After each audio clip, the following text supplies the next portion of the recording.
My boyfriend Alfred and I, we broke up back in January. We were living at his apartment.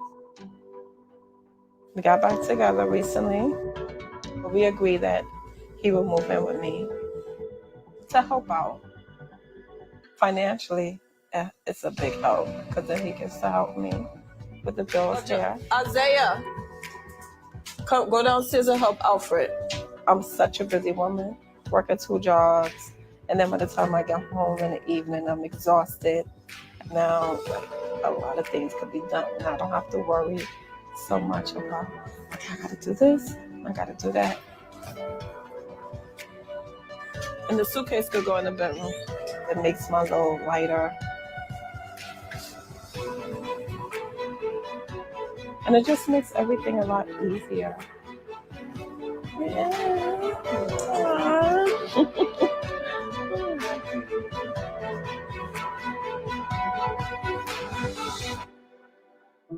There are enormous advantages to forming one household. It's easier to get ahead when people live together, cooperate, pool their resources, achieve economies of scale, coordinate minute by minute, hour by hour, day by day, their children's well-being activities. Children were not intended to be made alone. They weren't intended to be born alone, and they certainly wasn't intended to be raised alone. Children who have 2 parents do have a definite advantage, and the statistics bear it out. I mean, children who are born in single-parent households are more likely to drop out of school, more likely to end up in the criminal justice system, more likely to end up having children early, be single parents themselves. It is difficult as a single parent to have the educational level, especially if you're a young single parent, and then the professional opportunities to support a family in a healthy manner without 2 people being involved in it. Adult males keep teenage males, adolescent males in check. You know, that football coach, that father, that teacher is that person that calms that kid down and allows him to make decisions that are not going to destroy his life, because there's no structure, no guidance, no fatherhood there. So we have to think about what we're doing to our society. People's capacities, their discipline, their habits, it makes them functional and successful. Those are built primarily within the family. You need the emotional involvement of a father and a mother as well in order to give a child a sense of identity and to give a child a sense of self-worth. Without that emotional connectivity, and you have many children who grow up feeling that they weren't cared for, and they may grow into dysfunctional individuals as adults. What I've noticed when the children and I were living with Alfred before, he stayed on them about whether it was the chores, the homework. Let me look.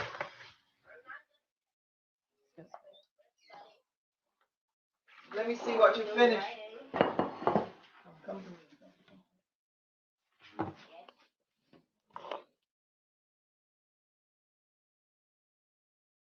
With me, I could say, did you do your homework? No. Okay, well, you need to get started with your homework. Let's go.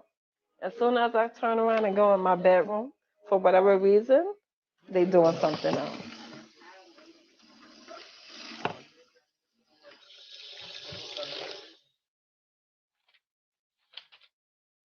And then I gotta say, did I tell you to do your homework? If I don't tell Ojabi, come in the room with me and sit down right here, he'll procrastinate and procrastinate. And like 2 hours will go by and the homework is not done. And then when Alfred tell them, it's like they on point, they do it.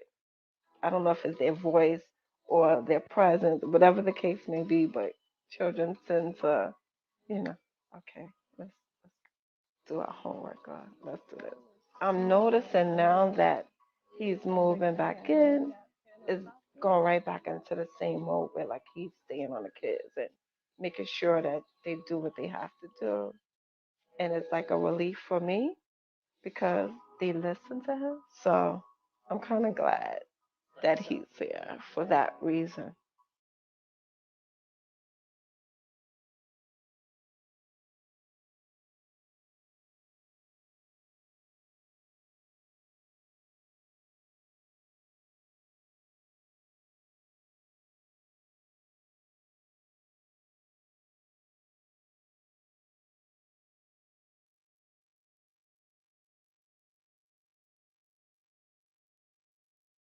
surprised at that. In fact, many of our women don't cook, and they go around saying they think it's something to be proud of. I don't cook. They brag on it. I don't cook, I don't clean, but let me tell you, I got this ring. Many of our young girls can't boil water, can't boil an egg, can't do anything. And they think that's cute because we don't have mothers in the community anymore as much teaching how to cook. We buy everything out. We don't know what we eat. Snails, raccoons, squirrels.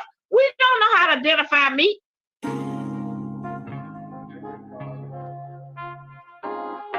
And so our families have been so torn apart, and we have been made to hate each other. And the other reasons is that every problem that the white woman has had with the white man, they have pushed those issues on us, or we have adopted those issues and decided that that was our problem too. When I keep saying we don't have nothing to do with the white woman and what she got going with her man. We trying to deal with our own. And as a result of our frustration and our anger, many of our men have left us to go to women of other nationalities because they feel like they can get along with them better. It's not because they're better women, but they haven't suffered the same kind of traumas that we have from childhood growing up, what we saw, what we did, and all of the things we had to go through. And so their mood is better. They ain't mad all the time like us. You know, we be uptight. We have unrealistic expectations, you know, and the unrealistic expectations has been our downfall. We have made up ideas about what a relationship and a husband or a man is supposed to be like. You know, we don't mind having a man as long as he don't act like a man. You know, we can be with him, but if we start coming up in that kind of give some instructions or say how he wants things or what we supposed to do, oh, we go get everybody then. It's, oh, no, you trying to tell me what to do. Somebody need to tell us what to do. It's obvious we don't know what to do. You know, everywhere I go, people say that final thing. You know, we just need to come together. You know, we just need to get in unity. Well, most of us can't get in unity with the people we live with the people we've been with all our life. We can't get in unity with them. So that can't be the total goal. We're going to have forced unity. See, not getting along is a luxury.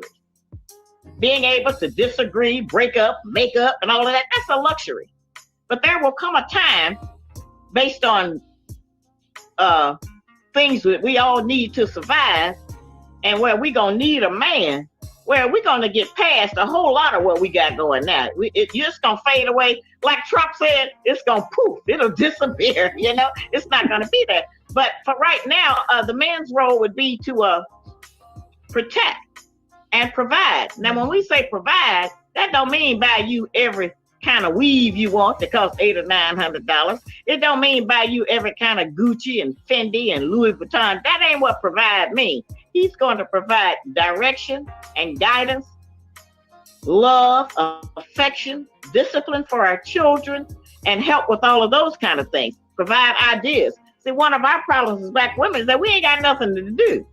You know, other than work for white people, we don't have too much to do. You know, I go to the church, and many of us treat the people at the church and the minister like we should be treating our man at home. So, you know, we have it all mixed up. So those are some of the things that the man needs to do. He needs to not let women let us get away with things, because the moment we get away with sneaking a line, or we really open it up and do that a lot more because we think we've got him tricked. And that's one of the reasons that so many black women were angry with me for putting out the Black Man's Guide to Understand the Black Woman, because our men needed a heads up. And even with that, it's hard for them. But they just have certain information they don't have about us that keeps them confused and makes them reject us and go to someplace else. He's outside looking for peace of mind. Yeah, because we're not that familiar with peace. We're just familiar with getting dressed up and putting on eyelashes and, you know, maybe even going to school. More of us are graduating from college. More of us are getting PhDs. You know, we got good credit cards. We got a whole lot of things, cars, but it hasn't made us happy. We're still sitting around talking about why we don't have companionship, which is the ultimate goal. It don't have to be marriage. It can just be some good companionship, you know, because we're alone. So with our women, one of the first things we need to deal with is nutrition. Women historically have been assigned that duty and have accepted that role because food, as I said, is what sustains life. And eating the proper food, we can decide how long our men and our women live and our children. That's just what we feed them. And so eating out every day, while it's convenient, because we're giving our all of our energy to the white people on the job, So when we come home, we tired. So it's easy to pick up McDonald's or some other kind of junk and bring it home and feed it to our children until our children get so accustomed to eating it that they don't even want good food. They don't want vegetables. That's who we have been unjust to ourselves. And so we can set a better example.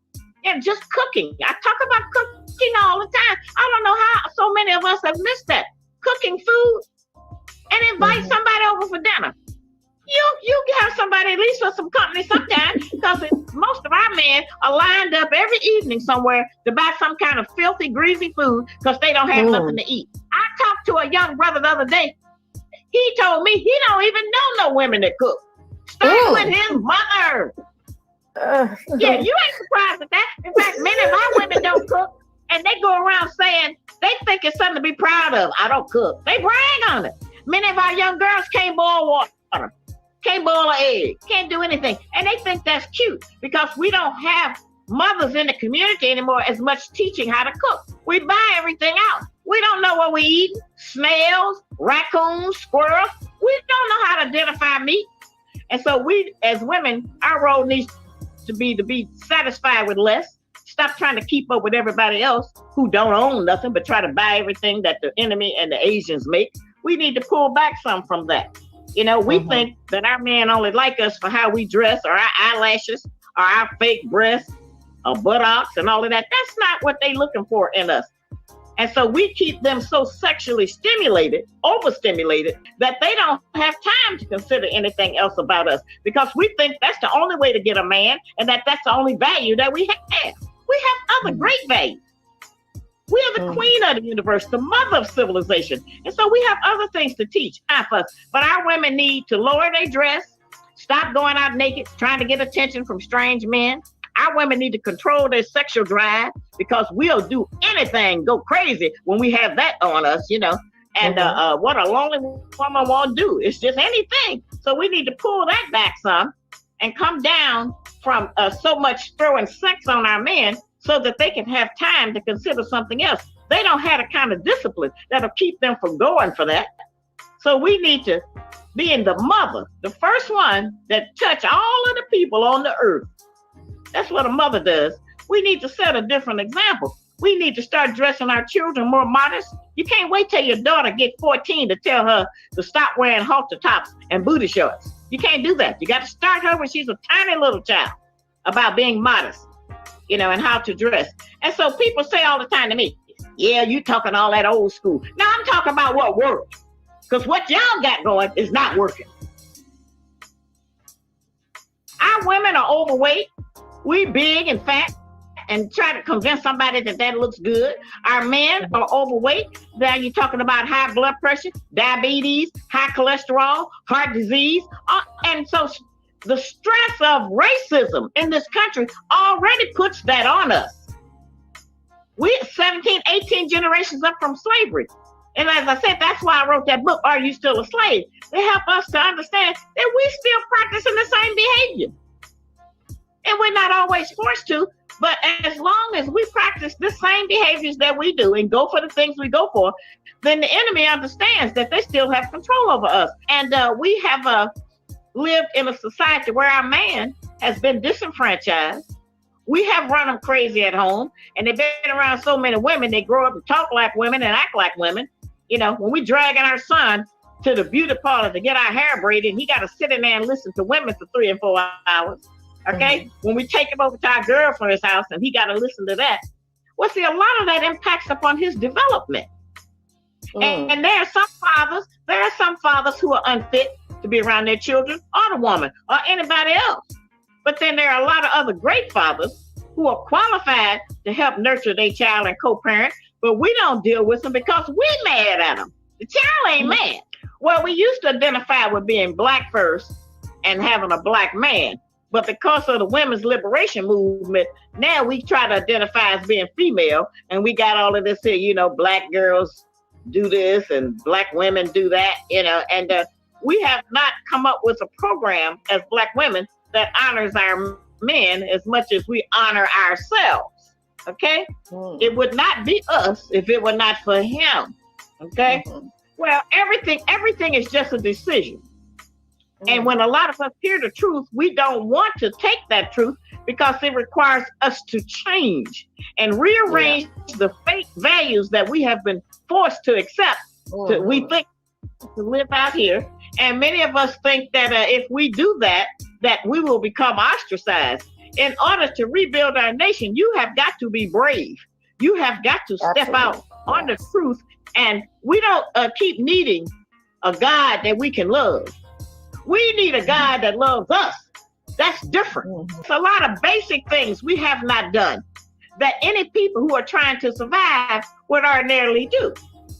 And then we want to come out here and think we should get the top man and that he should go along with any nonsense we practice just to have sex with us.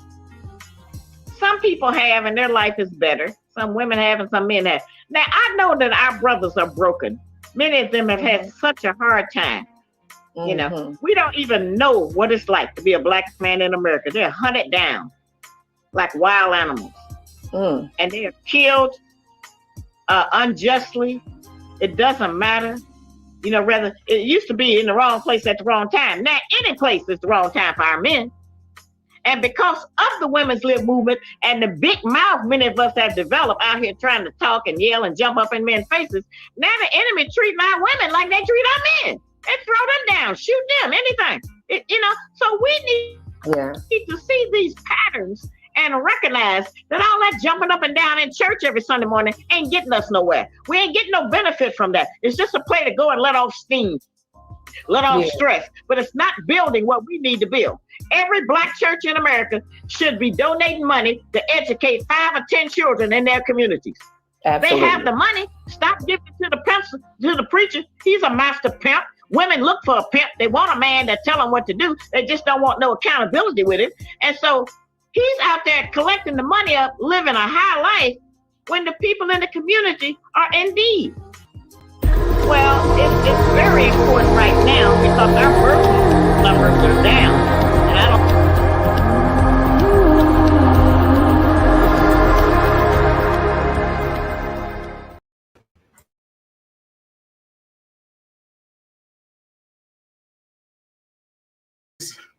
Bismillah, sorry guys.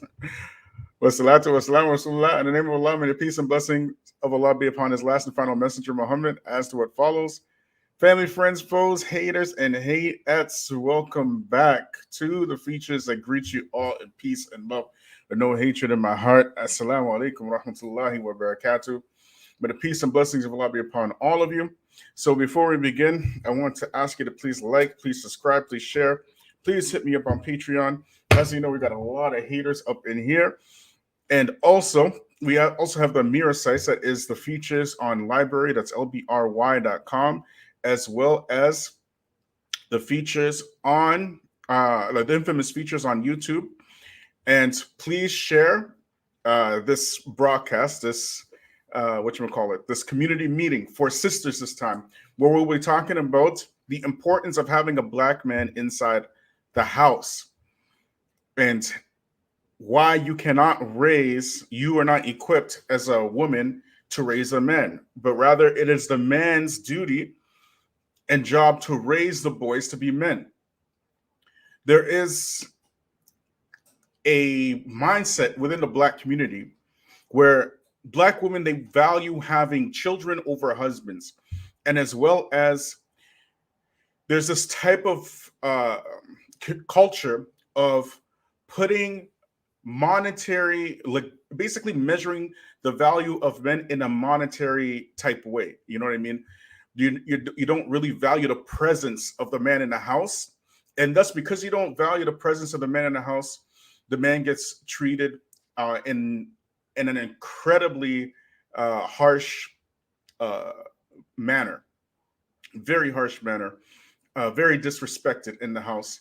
And also, I just want to thank the brother Waleed, right? Jazakallah khair, brother Waleed, for your generosity. He's a big supporter of the channel. Hayakumullah. May Allah reward you and bless you and multiply it for you 1,000-fold and forgive you for your sins and make it heavy on your scales on Yawm al-Qiyamah and cause you to get closer to him by your generosity and all your help and your assistance. Ameen. And everybody say Ameen. Everybody say Ameen. And if you haven't subscribed to the channel, please subscribe to the channel. So now what we have is an epidemic of single mothers raising children within the Black community.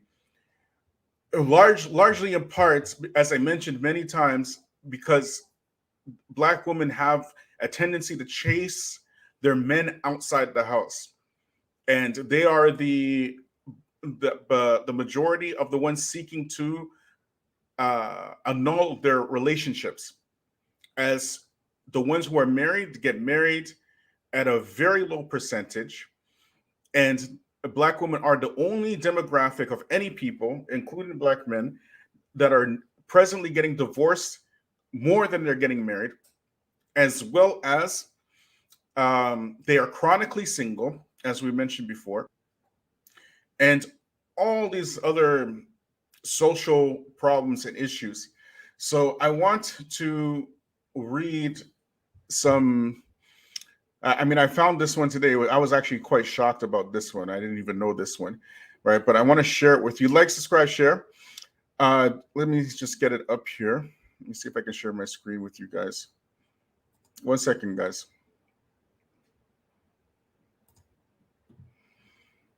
And I will leave the link as well so the sisters can participate. This is for you, right? This community meeting is for you and how we can solve these issues. So there's the link, inshallah. Just give me 1 second, guys.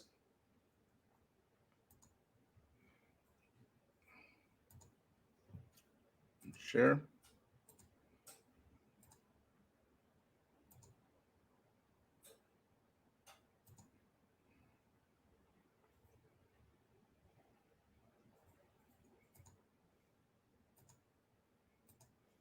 Right, so this is on Wikipedia, okay? And we mentioned the Moynihan report before, right? So it's just basically going through Dr. Daniel Patrick Moynihan's report back in 1965. And back in those days, single motherhood was at 29%. By 2011, it was 72%, okay? This incredibly shocking numbers, okay? But here's what I wanted to show you guys.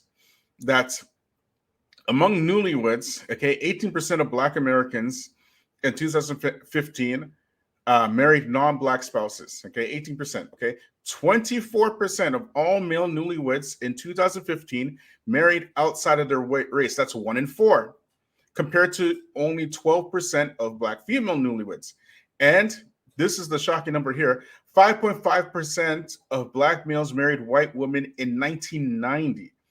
So you can see there's a massive jump between 1990 and 2015, where Black men have opted out of marrying Black women and preferring to marry spouses outside of the Black community. And why is this? This is by and large, again, because of being chased out of the house. And as I said before, whether or not you agree with these statistics, it's irrelevant. They are what they are, right? You can't argue with facts. I mean, you can try to argue with your facts, but your opinion doesn't care what the reality of the situation is. So we have to find a way to turn this around. Also, there's something else I wanted to show you as well. Okay, let me just get this up here. This one as well was, when I found this, just for this particular video, I was kind of surprised about this one as well. So I want to show you, so you know it's not all cap, right? I'm telling you what's really going on here. Okay. 1 second, guys.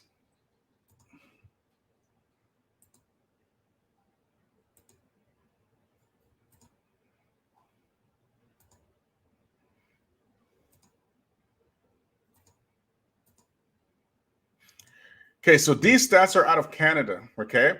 So now we're looking at Canadian stats. So Black children are more likely to live in lone parent families. Okay, so about 46% of Black children age 14 and under lived with only one parent, compared to just 18% of other children. Canadian-born Black children were also more likely to live with a single parent than were their foreign-born counterparts. So I was surprised about that as well. So essentially, they're saying that 50% of Black children in Canada, they're Canadian, naturalized like indigenous Canadians, almost half of them are born to single parent homes in Canada. So there is definitely a quirk or a problem with the culture, with Black culture. And we can blame media, we can blame politics, we can blame social engineering, all that stuff. However, at the end of the day, the responsibility of turning this around lies directly on Black people, because nobody else is going to help us. Nobody else is going to help us. So, one second, guys. I want to do a commentary on Sister Shahrazad Ali while we're waiting for sisters to come in, inshallah.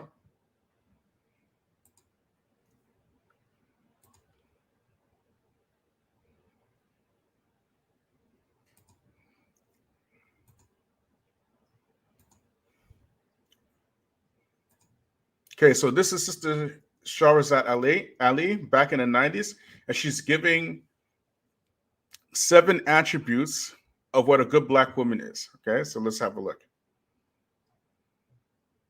As I said, this book demonstrates that we are not as different as we like. One second, guys. Let me slow this down. As I said, this book demonstrates that we are not as different as we like to think that we are. So what I'm going to go over real brief right now is what the attributes are of the good Black woman. Since she's not on television, we may not recognize her. Okay. Now, the good Black woman has 7 attributes, and then I'm going to explain to you how to utilize those in your day-to-day life. The good Black woman has self-discipline, courteousness, cheerfulness, self-respect, intelligence, cleanliness, and love. Now, we've heard that terminology. You know, it's like one of those where they tell you, pull yourself up by your own bootstraps. What do that mean? You know, how can I make that functional in my day-to-day life to benefit me as a practice? It sounds like all theory. Where's the practice? And what do I do? The good Black woman has self-discipline. That's self-control. Let me make that real for you, sisters. We can start with our mouth. The good Black woman can control her mouth. She don't have to say everything that comes up. This right here is probably the most pertinent, and I'm glad she mentioned this first, because Black men are typically complaining about this number one thing that she has talked about right here. This is the biggest contention between Black men and Black women, is the Black woman's inability to control her mouth and saying everything that comes in her head, and attempting to keep arguments going instead of trying to solve issues. They want to bring drama and present drama and make sure the drama is perpetual. And this is incredibly dysfunctional. And all men want peace. And this is why Black men, you find, are opting out of marrying Black women, because of this one issue, right? And there are 7 issues, but this is the biggest one right here. That Black women, they don't control their mouths. They just don't. They're incredibly argumentative. So this is the first point that she brought up, and I'm happy that she brought this up first. You know, like Black women they seem to have like this competitive energy against Black men, where they want to control and dominate their men in the house, and they do that with their mouth. And this is totally backwards. Especially if you're a Muslim, more so, because the Prophet ﷺ, he specifically ordered the women and Allah in the Quran to obey the men, right? And there are so many hadith of how a Muslim woman should be acting inside the house with her men. You understand? So let's continue here.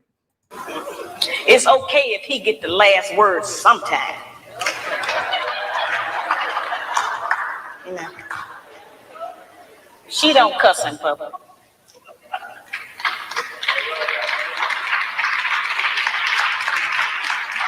And she works on not cussing in private. She don't tear a man down with her mouth because they can't out-argue us. Can't nobody out-argue us. That's a fact. I have charged that we nag our men too much. We keep our men's head tied up so much with our petty grievances about our personal relationship that he don't have time to think and plan for our future. Because he got to deal with what's going to happen with us every day. You know, it's real odd. When the black man come home, he almost have to do a wind test or stick his toe in the door. He don't know what's waiting. He don't know who is there today. He knows it's a possibility that there's some kind of new monster that he didn't even know about yesterday. So, you know, we need to not make it like that. We need to not be so vicious with our mouth. And this right here, what she's mentioning, you know, many black men, of course, like many black men can relate to this. We're going to work.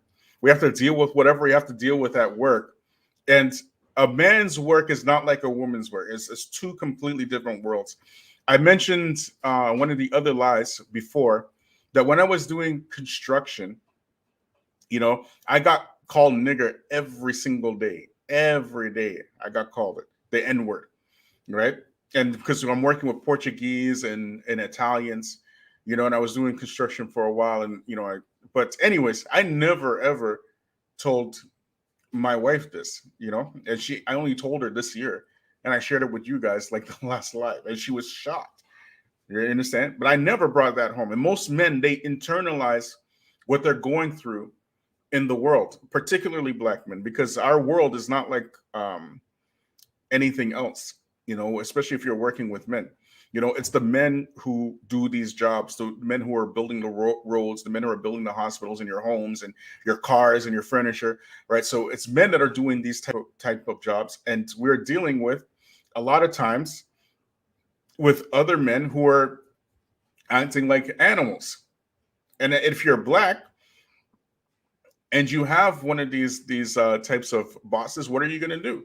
You can quit, or you can just bite your tongue and suck it up for the sake of your family. And most black men, that's what they do. That's what if they're working, they just kind of suck it up for the sake of their family. That's the norm. It's not the exception. It's actually the rule. Now imagine now you have to come home, you have to go to war at work, right? And you come home, you got to go to war with your wife as well, or your spouse, or whatever it is. You know what I mean?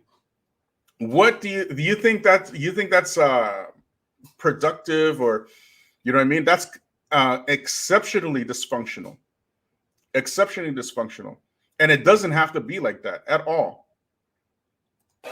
You know, men are not petty like that. They're not going to out-argue us. And it has been proven that verbal abuse is just as harmful as physical abuse. So let's not use our mouth to do that to him. The good black woman is courteous. She says, "Thank you, baby. I appreciate you doing that. I appreciate every effort you make.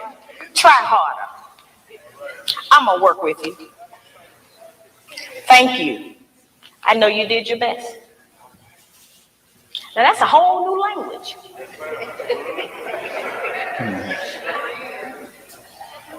But just to say that during the course of the day, every day, with the man that you're trying to be with or want to be with, will make our life easier. We can't get it if we don't give it. We keep wanting them to give us and do something for us that we refuse to do and give to them. Right here is another incredibly powerful point that is missing in the black community, particularly amongst black women specifically, where black women have this idea of, even particularly in the Muslim community, right, in the black Muslim community, where the man is almost like a slave to the woman. You feel me? Like the man has to go to work, bring home the money, bring the food, do this, do that, right? And the woman now has to find reasons to disrespect her man and cause drama and cause argumentation, because for some reason they believe this is normal behavior. And instead of him coming home to a abode of peace behind his front door, he's got to fight with this woman, and she doesn't even appreciate it. And the Prophet ﷺ, he said that the majority of the people of the hellfire are women. Why? Because of this very thing that she's mentioning right here, because they do not appreciate their husbands. We mentioned this before. So the Prophet ﷺ, is he lying? Is he a misogynist? Is he making things up? Is the Prophet ﷺ, is he making things up? The Prophet ﷺ, he might as well be here today making this statement in front of black women today, that the majority of women will be in the hellfire. Why? Because they say that their husband never did any good for them. They never did this. They never did that. That's why the majority of women will be in the hellfire, because of that. This is the black community. No amount of emotion or whatever will change that reality. The only thing that will change that reality is a shift in the mindset of black women towards black men. And that's it.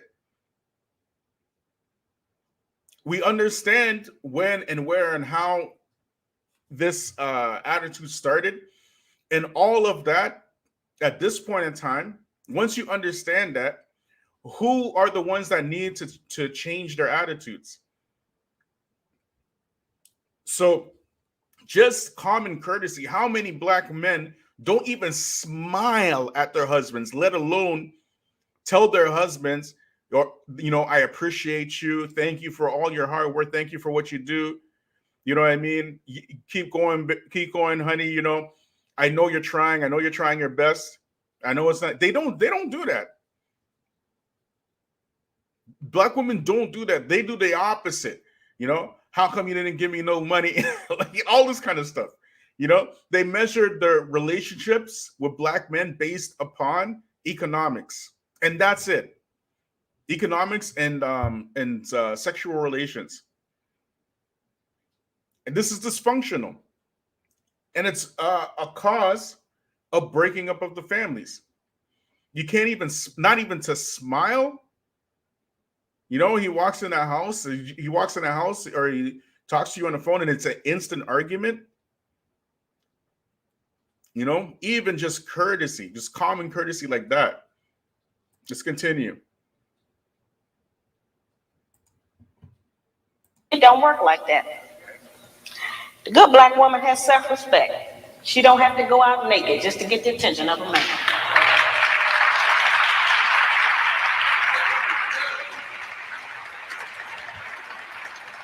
I have sisters all over the country, and they come up to me after the lectures, and they'll be talking to me, and they'll say, well, all he think about is sex. All he think about is my body. I say, why don't you show him something else?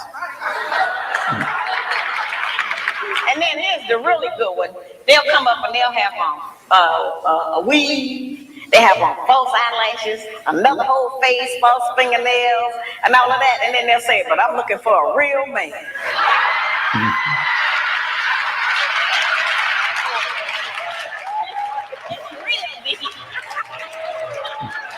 Say, what?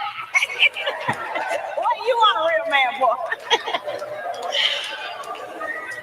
The good black woman can pull a dress down without thinking that it devalues her. She doesn't have to use her body because she has so many other good attributes about herself to get the attention of a man. We can take the sisters in a position to take all of the charge and sexual energy out of the black community by just dressing differently. We have the power and control over that. That don't stop you from being beautiful. That don't stop you from getting a man. And it's certain. I want to dive into this point for a little bit. In black media, mostly in the music industry, right? You got to understand that the goal of media is really, you think it's entertainment, but it's not really about entertaining, or it's not about that at all. It's about popular culture and influencing the minds of people through entertainment, because you're going to reach a much larger, broader audience through entertainment than through anything else. So there are messages, some subliminal and some not so subliminal, that are being sent through popular culture. And in Black culture, every last message is absolutely negative. So now you find within Black culture, particularly, these images of Black women who are hypersexualized, over-sexualized, and they believe that this is what Black men want. And Black men never asked Black women to be wearing weaves and fingernails and eyelash. We didn't ask for that. As a matter of fact, I don't know that any Black man personally that says, "Oh yeah, I'm really down with those fake eyelashes." I've never even heard that, whether from a young Black man or old Black man. But that's what y'all do, right? And an entire industry is built enriching completely foreign communities based upon the Black woman's desire to purchase these these augmentations, So they spend thousands of dollars on weave, from hair from India, making the Indians rich. They go to the Korean Black hair care store. All the Koreans own the Black hair care stores, right? They spend their money there, right, on these weaves. And what does the Black community get out of it? Some fake hair that a woman can wear for about a couple of weeks, and she has to do the process over again.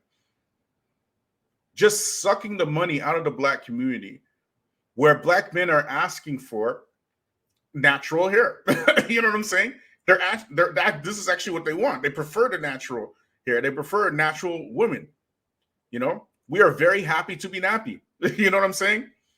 And if you take care of your nappy hair, not only is it cost effective, but it's much more appealing to Black men in general. You know what I mean? Black men are not looking to marry thotties and Instagram models. Like no man is even thinking of. The only person I know is dumb enough to even try that was what's Brittany Renner's baby daddy's name again? That basketball player, that dude, right? You know what I mean? But Black men ain't even looking for that. Like, subscribe, share me up on Patreon.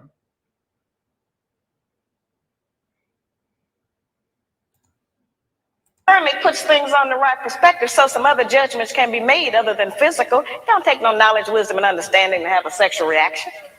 That's the most base.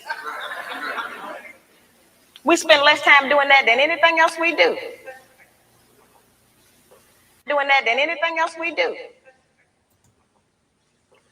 So, that doesn't always have to be the forefront issue. We know we are capable of that. The good Black woman has intelligence, meaning that she knows how to behave properly in the streets. She's not in the wrong place. Some of our women don't know what else to do other than go to the bar. They need some activities. Some of our women thinking that staying home on the weekend is some kind of sin. Some of our women think that if they don't have a new outfit to wear every day, that they're going to self-destruct. We have a lot of just that kind of nonsense going. Every time we buy new outfits and clothes or whatever, all we're doing is sending money out of our community. We don't own no clothing store. If the white man closed the shoe factory, we'd all be here barefooted tonight. We don't own no shoe factories. What she's saying here can actually be applicable to Black men as well. There's a quirk, again, within the Black community where, because Black people are essentially the engine behind anything pop culture, we believe that we have to get designer brand name things. And this is a disease within the Black community where we spend our money on foreign entities in order to do what we call look good. We got to spend our money on Nikes and red bottoms and and Umbro and all these kind of brand names, right? Which, extracts money from the Black community and sends it everywhere else, literally everywhere else, all over the world. You know what I mean? Nike, you're making China rich, with some red bottoms, you're making that European, whatever that guy named, Louis Vuitton rich. You know what I mean? It's Italy and all these Italian brands or French brands and whatnot, and we have to make sure it has a big name out on top, to make sure that everybody knows exactly what we're wearing. So this right here, this has to be nipped in the butt, because that is insanity. That right there is insanity. We need to be a lot more frugal and intelligent where we spend our money and what we spend our money on. And on top of that, financial literacy needs to be taught to everybody in our community. How to keep our money within our community. The Black dollar stays in the Black community 6 hours on average. 6 hours. 6 hours. We can't keep our money in our community. It goes everywhere else. So this is an excellent point that she brought, and it could be applied to both Black men and Black women, actually. Very base things that we don't own, that we put our money into and demand we have to have them. A lot of times our men look at us and know that he ain't never going to be able to make enough money to give us all of the things we say we want. And don't no man want to be with no woman who he constantly got to deny her the things that she says she wants.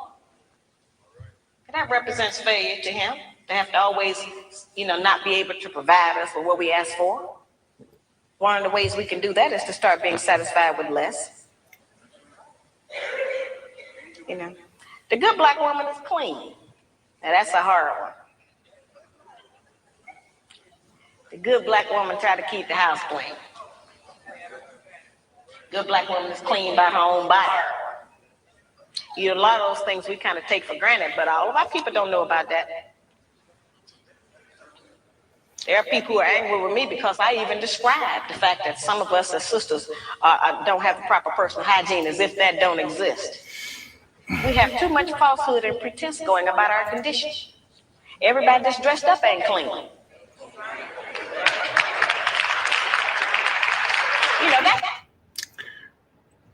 Black men, if they're going to argue, it's going to be because of this issue. This one right here, right? Cooking and cleanliness. These are the things that most Black men will complain about, either cooking or cleanliness. And in terms of, other communities, like you go around other communities and you go into their houses, and it's particularly the South Asian community, Asian communities, their homes are always clean, spotless, absolutely spotless. You know what I mean? Whereas, many of us, women in our community, they can't keep a clean house. This is it's embarrassing, actually. It's very embarrassing, and it's something that women need to learn. This is a wife's skill. This is a woman's skill. How to keep a clean home, how to cook. You know what I mean? These are things that are essential for young girls to learn, particularly in the Black community. It's the truth. We have to look at our condition in the light of truth. Stop acting emotionally and pretending that just because we don't want to deal. One of the most difficult things that I deal with out here is trying to teach our people the difference between an actual fact and an opinion. Our people think that they can accept or reject truth based on how they feel about it. Your feelings don't change the truth. Thank you. Your feelings do not change the truth. And you can't change your condition unless you recognize what the truth is. The truth is just going to be there. You can feel any kind of way you want to feel about it. Those kind of emotions have kept us from growing, because anything we don't like, we just reject that and say, well, I don't believe that. That don't mean that it's not the truth. It just makes you a disbeliever. The good Black woman practices non-possessive loving. Now, y'all know that's a hard one. Now, envy is wanting what someone else has. And jealousy, of course, is just selfishness. Non-possessive loving is not an easy one for us to practice. And of course, I have a lot of sisters and some brothers who are in disagreement with me saying that. But the actual fact is that our men are outnumbered about 5-1. And nature is going to require that the men take responsibility for more than one woman and her children. Most of our men have children by more than one woman anyway. So I don't know why that was such a surprise, allegedly, when I said that. The black man has not been waiting on me to tell him he could have more than one woman. The Prophet ﷺ, he mentioned that there's gonna come a time where you're gonna have 50 women to one man. When you consider the demographics of the West, she's right. The black men are outnumbered 5-1 by their women, right? When you consider incarceration, all this kind of stuff. At any given time, there are about 2 million black men in prison at any given time in the States. 2 million, right? Black men make up about 40% of the prison population in the States. Okay, and that's just the States only. We're not talking about internationally. In some states, it's 50%. And we're not mentioning about all these men now who decided that they want to be women and all this kind of crazy stuff, you know, all this feminine energy they got growing up at home. Their moms force feeding them, you know, chick flicks and housewives of Atlanta and stuff like that. And they grow up and it messes with them psychologically when they're children. And now they think these men, they think they're women and stuff. You know, we're not even talking about that. Back in the 90s, there was a push for the men to take other wives because of the situation, so that we can, you know, handle the single motherhood. And black men gladly obliged, right? We started marrying, you know, a bunch of these single mothers and whatnot, and that ended up being a disaster. Not because of, you know, it was ill-intended or whatever thing. No, it's because these type of things that the sister Shahrazad Ali is mentioning right now, they weren't dealt with.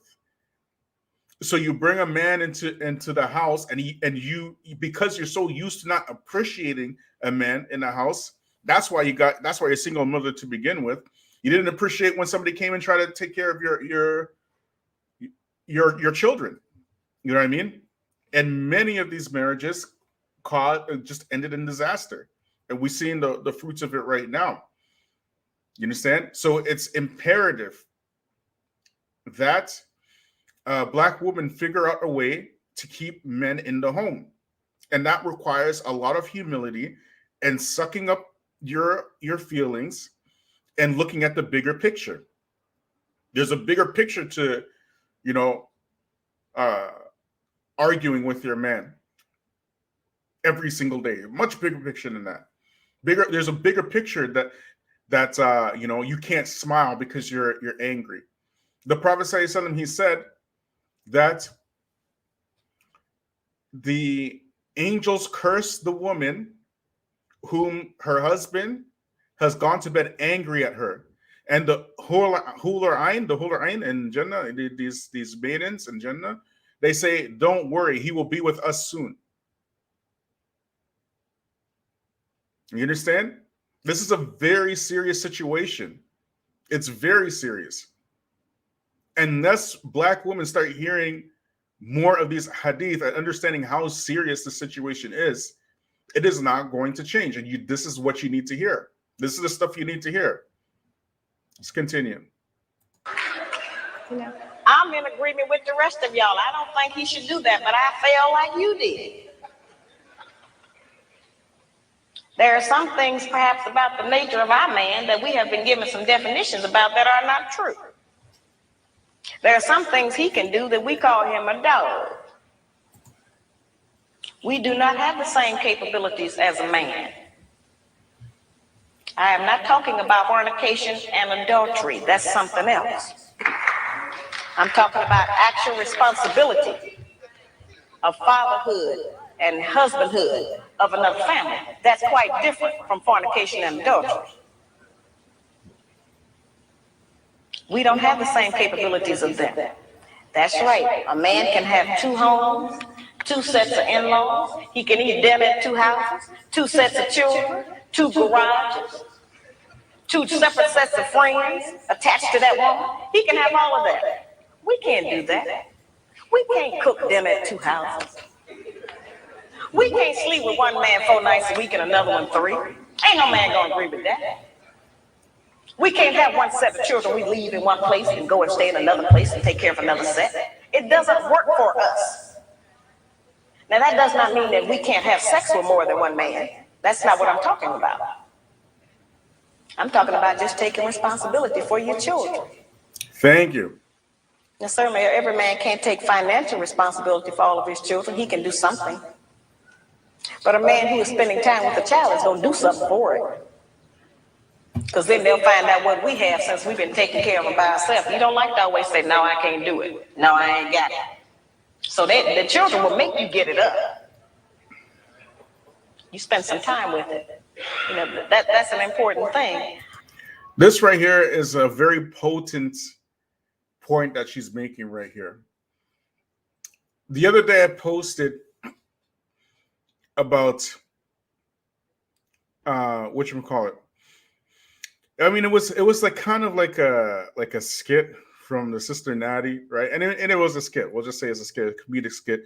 But it just kind of outlines the mentality of Black women when it comes to marriage, and they believe it to be it's a type of transactional relationship where a Black man is supposed to pay a certain amount of money to access your vagina, and that's marriage. And this idea that a man's value is only in how much money he brings home or how much he pays in terms of expenses and whatnot is so backwards. It's so incredibly backwards and asinine. Sorry to say it's asinine that you cause your own destruction of your own family based upon finances. The majority of marriages that end, they end based upon financial reasons, and the majority of those marriages end because the woman initiated the ending of those marriages.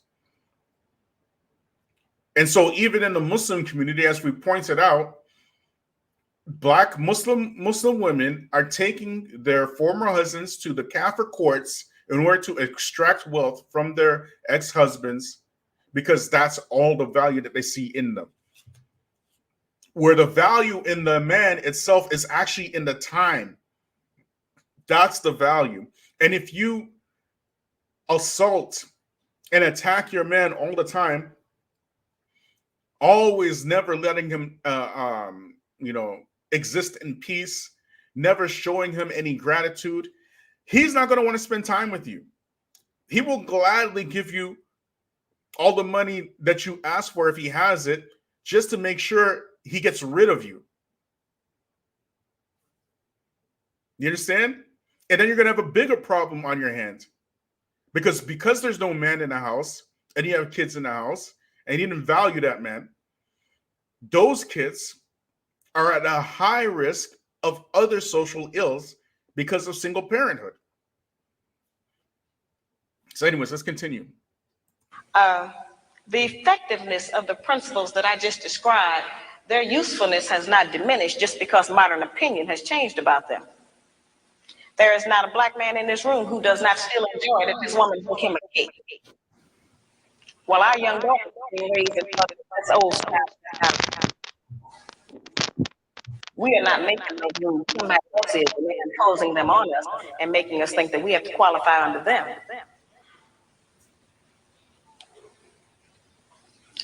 I tell the brothers, just like I tell the sisters, if you have a woman that you've been working with for months or years, and you can't get that woman to get in agreement with your program, then get rid of her and get another one. And I tell the sisters the same thing. If you with a man you can agree with, don't make his life miserable. Get with a man you can agree with. But we spend too much time living in hell with each other. We spend too much time tearing each other down, trying to make the other person do different or function different. If you want somebody to change, first change yourself. We set the example. We are the teacher. We are the mother. We set the example. That's Sister Shahrazad Ali. Thank you, Sister Nomad. How are you doing? Salaam Alaikum. Wa alaikum salam wa rahmatullah. How you doing? Alhamdulillah. I hope my voice is clear. Yeah, it's very clear. And I hope my first call will be Can I ask you to turn my off contribution your will be YouTube, though? fruitful. Oh yeah, I switched off. Okay, excellent. Okay. So I just wanted to touch quickly on the last point that she said about not getting along with your woman or not getting along with your man. Many of us we kind of stay in relationships too long, and it causes more damage, particularly men. I believe men will try to hang on to relationships longer than they should because, for the sake of children and whatnot. You know, and that causes even more harm to the children if you have somebody in that relationship who is not looking at the big picture so much. They're more concerned about what's happening with themselves and whatnot. You know what I mean? So that point that she made, and especially the trying to change people after you get into a relationship, that's why you vet your potential spouse before you marry them. You know, this idea of changing somebody when you're married. There are certain changes that can be made with time, but not changing character. Yes. You know what I mean? Like there's a difference between changing somebody and growing with somebody. That's a massive difference. Why should somebody else change for you anyways? You feel me? Like why would somebody? Why are you so important that you decide that you're going to change the individual? While you're married to them. You know what I mean? There's a difference between changing somebody and growing with somebody. You grow together. You try to build together. Because if you're building, you're growing, you're learning, you are going to change. It's a natural progression. It's a organic progression of you naturally changing. But what you're trying to do, you're trying to marry this person and mold them into the husband that you want. Like a a fixer upper or something like that. And life don't work like that. You know what I mean? Anyway, my point is people shouldn't be completely matching, like in terms of psychology and education level and even countries they came from or cultures. I think that problem stems from like I came from a traditional family and they had their problems. And maybe if you see it in a modern way, you will like maybe advise my parents to divorce maybe.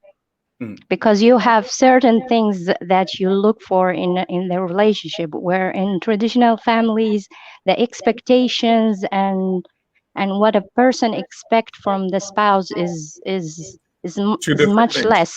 Yeah, it's much less. They are more realistic, and they are more not focused on each other. They are focused on the union, on the family that they have built. Exactly. So if there is, for example, if a traditional woman finds her husband, for example, she finds in him something that she don't like, for example, what you can say, he sleeps too much, for example, or he doesn't like to take them out that much. She might ignore that because her goal is the whole family. Yes. While a modern woman, a small thing and the marriage will break up. Thank you. I'm so happy you said that. And this goes also for the men. Traditional men versus, and you can be traditional even growing up in the Western world, and you can be modern even if you came from the desert or the jungles. It's how you grew as a person. How life shaped you, and people are shaped in different ways. People use social media in certain places, people don't use it, people have certain types of education, they live in certain neighborhoods. So this is what I see mostly, because if I come with the Western lenses and judge my community, which was like a Middle Eastern African, all of them should divorce. Everybody, my grandmother, even my grandmother should divorce my grandpa, because he doesn't spend as much time with her. Yes, you're 100% right. Women evolved with and my generation now, like my mom was the last generation. I was born, like my birth was done by the house women. I was born in a village in eastern Ethiopia. Mashallah, mashallah. So the women did everything for me. You know, you can now give a birth in a house around women in Canada or Australia or America. You know, there are basic skills that they had to have and inherited, and moms taught generations to generations. Things that you have to learn closely by females. Yes. And men vice versa also. Vice versa. But yeah, but because of the mixing and blending and women going to the men's life and working and getting higher and higher education, and men also blending with women too much around single mothers, divorced families, the mentality changed. Women became more masculine and men became more feminine. So you can find a man who's like totally like masculine, and he will be irritated from the smallest, slightest thing. And the women also, you can find her getting agitated and violent for the smallest thing. I've seen women, I've seen village women that their husband had very, very, very big fights with them, that they were kicked out. That's of course a horrible thing to do. But what that woman did when she was kicked out, she didn't build up an ego and anger and anything. The first thing she thought about was, oh, I forgot the water on the oven. And this fool man will not notice it, and the child is there, and the baby is there. So she tried to jump over to the house, and she broke her hip. This thing, yeah. So that's how I came to know her. She came to the hospital where I work. So this is two different, like people, two different mindsets, two different psychologists. So people need to reprogram themselves. We have to go back to the roots, to Adam and Eve. We are this much basic now. We have to go back to kindergarten to learn what is the role of the woman, what is the role of the man, how man was created on this earth, and what is supposed to do, the responsibilities, the duties, and women also. Because a lot of women don't see themselves as women. What a woman mean? You know what a woman mean? You have to be nice to your brothers. You have to serve them. Have you ever cooked for your brothers? Have you taken care of them? Have you ever helped your mother nurse them? These things are. This is the role of the woman.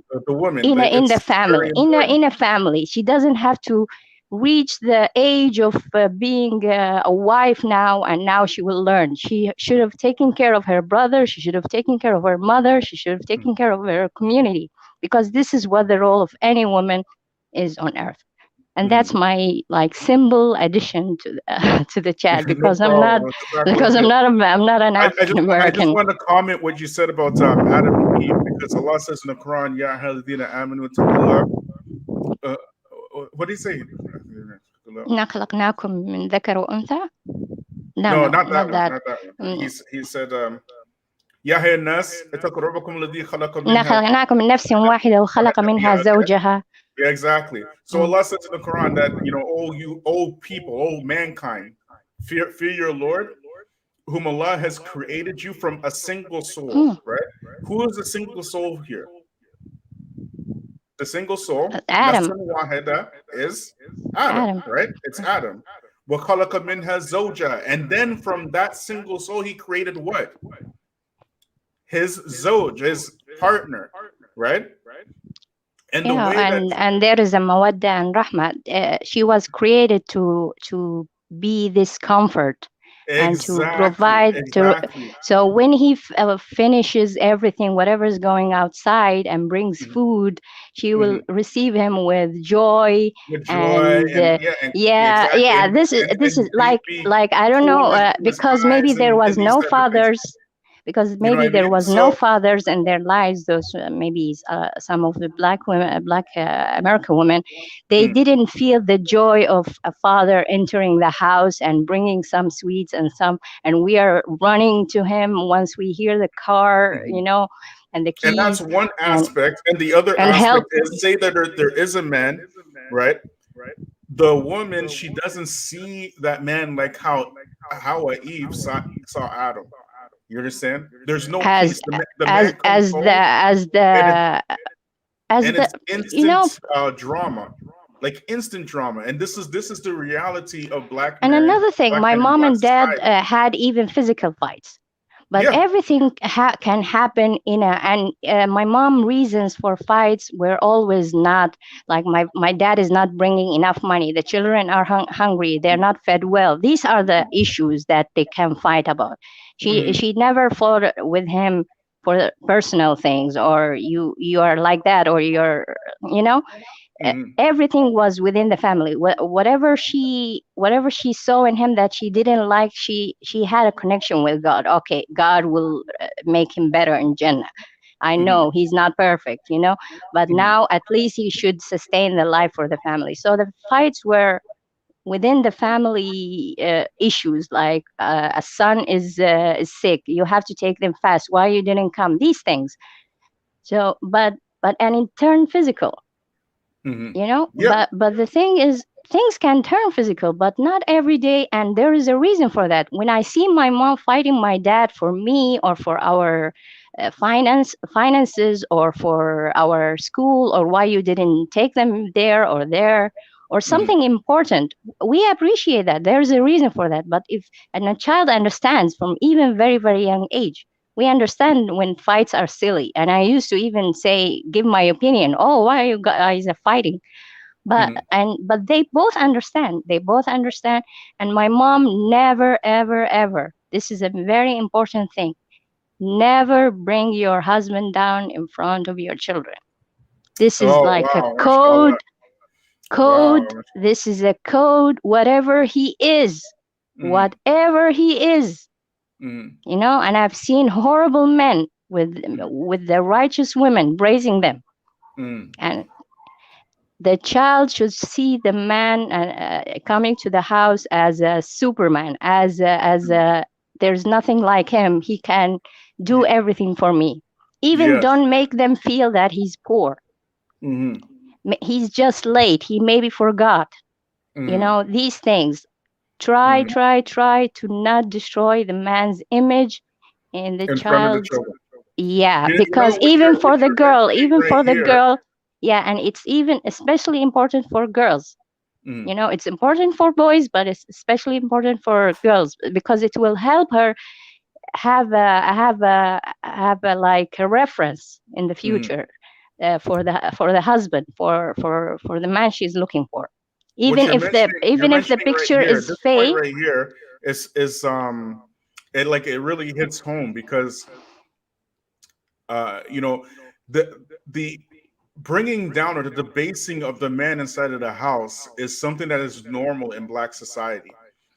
You know, it's something that is it's seen as like something that's regular, and it actually causes so much dysfunction in Black society, because now the men, they have a confidence issue, because their moms their entire lives have told them that men are no good, their father's no good, this and that. They're arguing in front of the fathers or the stepfathers, like they're arguing in front of the kids, in front of the stepfathers. They get physical, all kinds of craziness. This is normal. You know what I mean? I have so many stories, and plus the stats, they prove it anyway. Like I have some stats here I want to share, Yeah. right? But anyways, Anyway, thank you very much, and I will listen to you with Jazakallah the khair. listeners, Thanks inshallah. for participating, Sister Nomad, and then thank you so much Alhamdulillah. for your Salaam Alaikum. addition. Wa alaikum salam wa rahmatullahi wa barakatuh. Yeah, so these type of issues, you know, like not arguing in front of the children. When you argue in front of children, you're affecting their psychology. You understand? What you are actually doing, what you're saying is that it is acceptable to be fighting with your significant other in a family setting. That's the message that you're setting. So there's one or two things that will happen. Either these children, when they get married, they themselves will cause these types of dramas and problems in their marriage because they saw you do it, and they will emulate that, or they will just completely opt out of marriage. And what we see in our time in Black society, particularly in the Black Muslim community, is a lot of the youth that were born within the last 20 years in these dysfunctional marriages and whatnot, they are completely opting out of marriage because they've been there, done that, and they're saying they're not doing that. They're not bringing up a family in a world like that. You understand? So women, as the sister was saying, the sister Nomad, you know, women really have to take care of their wife skills. They have to guard that. They have to take care of that, because if you're not taking care of your wife skills, then you will cause harm not only to your family but to the larger society. You understand? And you cannot say that you don't need no man. This idea that you don't need no man, this feminist rancor that is prevalent in Black society, you need to put that out of your mind. You do need a man, especially your young sons and daughters need a man in the house. A woman doesn't have the ability, and it's the stats show it, a woman don't have the ability to raise functional families by themselves. They don't have that ability. I want to go into some more stats here. I left a link for some more sisters if they want to participate. Right? I want to show you something. Inshallah. Just give me 1 second. Let me share here.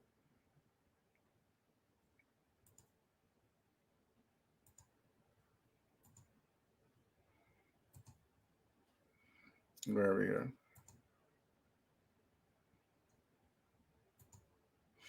Okay, so this here is single parent families by race in the States. Okay, it's showing all the stats. Okay, so over here you can see from 2010, right, to 2019. Okay, these numbers are compared with the percentage of families within those subgroups.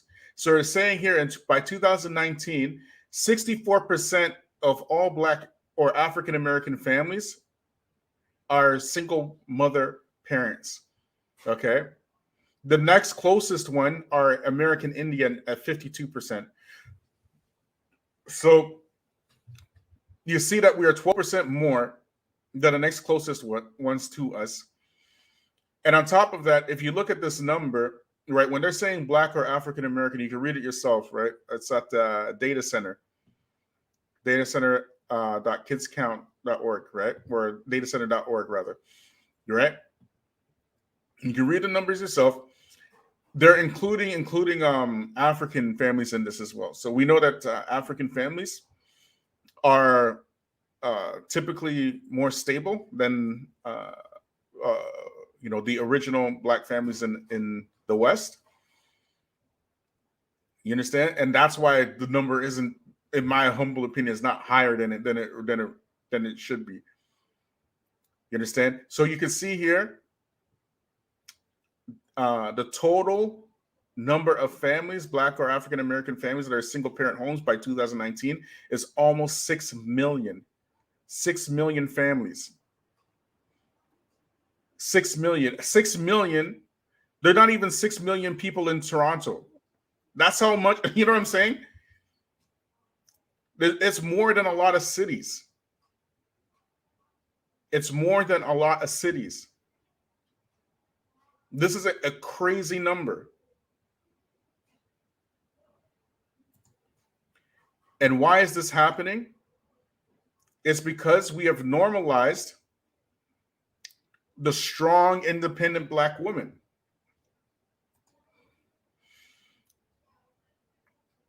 A woman don't want any other woman to treat her brother bad because she abuses her own husband. Exactly. Exactly. And now because we have the rise of the strong, independent Black woman who is doing it all by herself, she's raising the kids, she's going to work, she got 2 jobs, she's paying rent, she's doing this, she's doing that, right?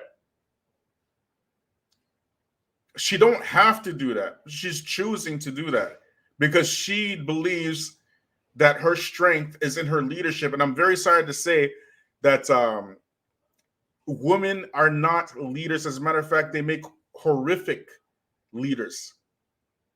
Their role is not to be the leader in a family. The role is to cultivate the children and make sure that her husband is taken care of. That's her role. And that's her natural setting.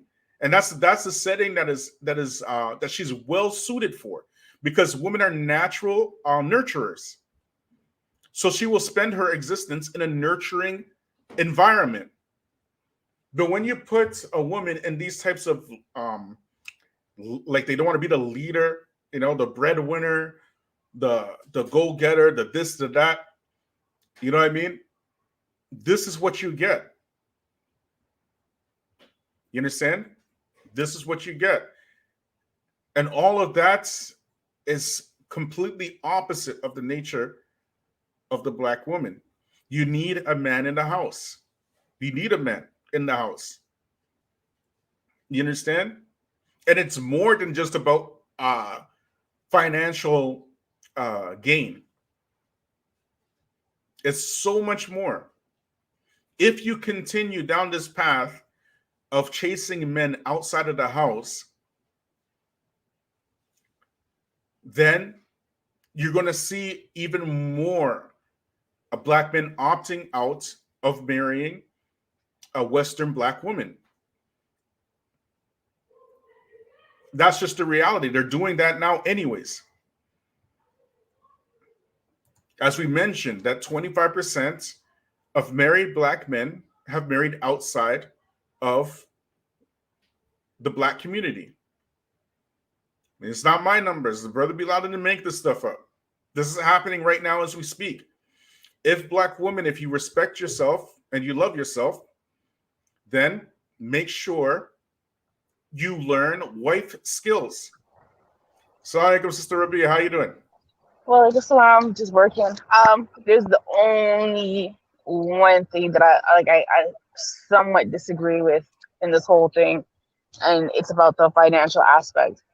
And I think you know the reason why. And I showed you a video a couple of days ago of a woman asking different women of different races the question of whether or not finances are important in a relationship, and every single Black woman on there said no or somewhat. A Black woman is willing to accept a man that has lower finances than her if he makes an effort. And the whole point is that he makes an effort. It's not, I don't think for Black women it has too much to deal with the financial situation, because we understand that typically Black women do tend to make more than Black men, right? But if he's not making an effort, if he's not working, he's not making an effort to work, is he studying? Is he doing something? Or is he at home playing PlayStation? That's a problem, right?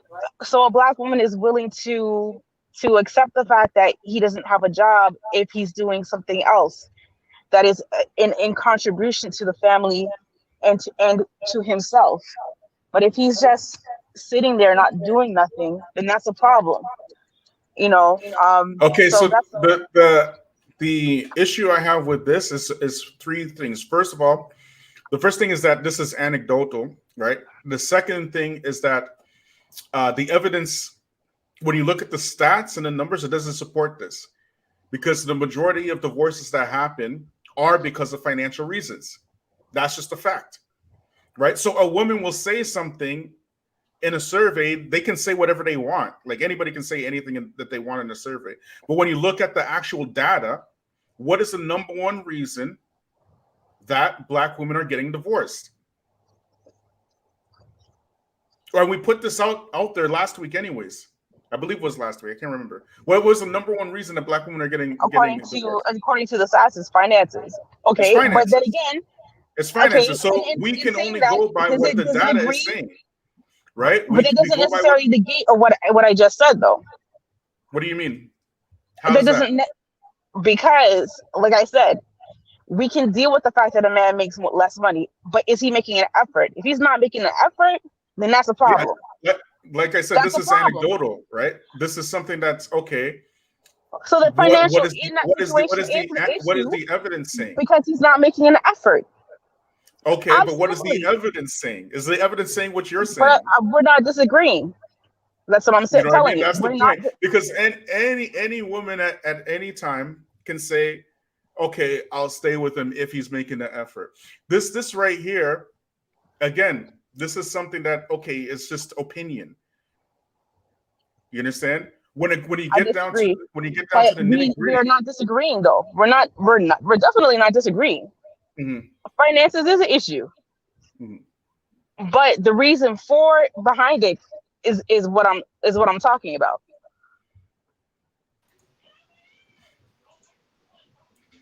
Go ahead, brother. What you got for us? Assalamu alaikum. Walaikum salam. First of all, Black women do not make more money than Black men statistically.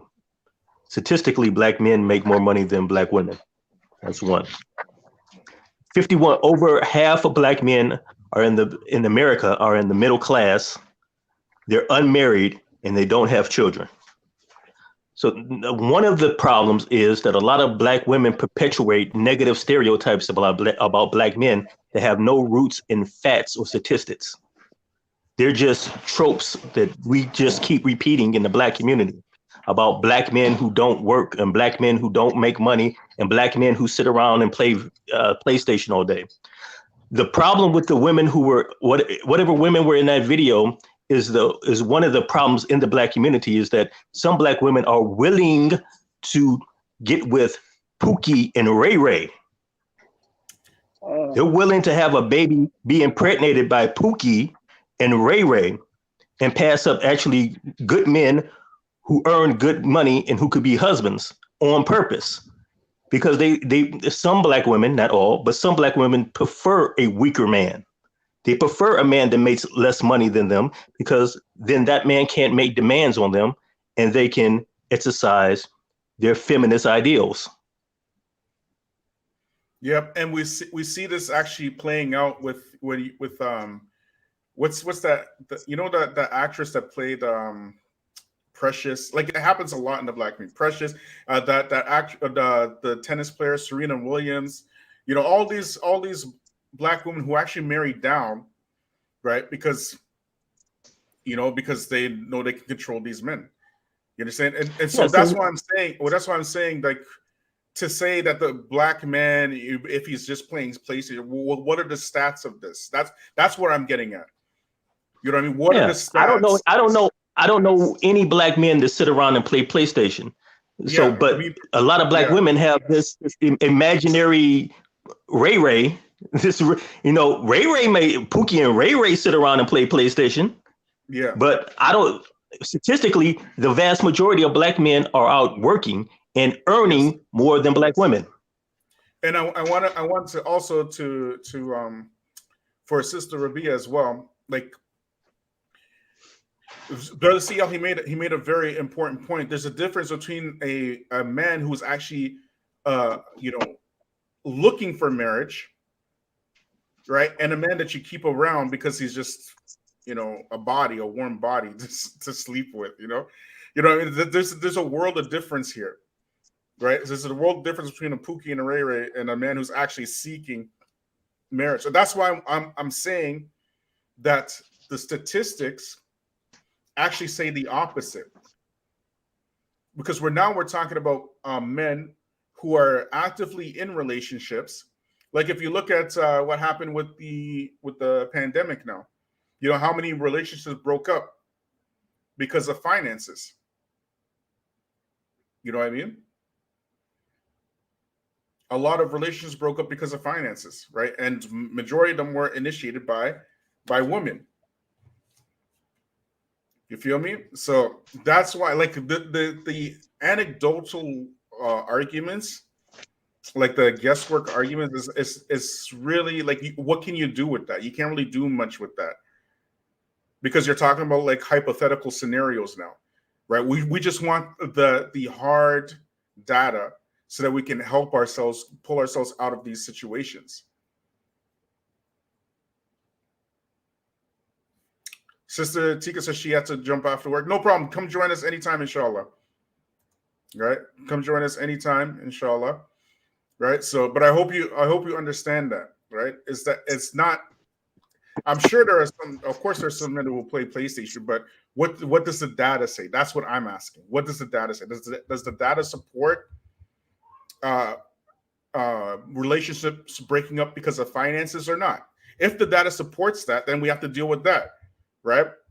If the data supports that relationships are breaking up because of somebody playing PlayStation, okay, we'll deal with that, right? But we don't have any stats saying that relationships are breaking up because people are playing PlayStation. You know what I mean?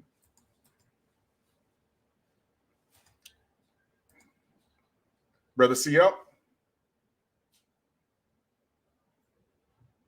Statistically, the average white male in America makes between 50 and 55,000.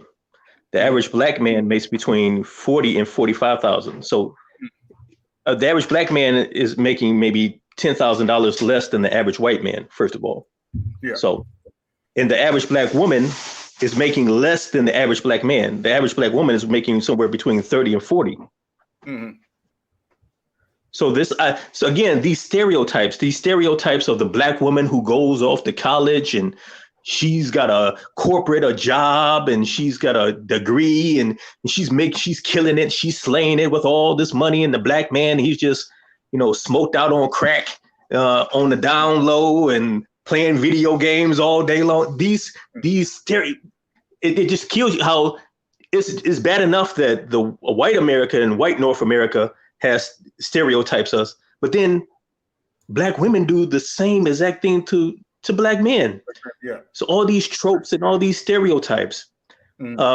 So anytime you hear if I hear a black woman say that she can't find a good black man, then the first thing that comes to my mind is something wrong with her. Yeah, I mean, I agree.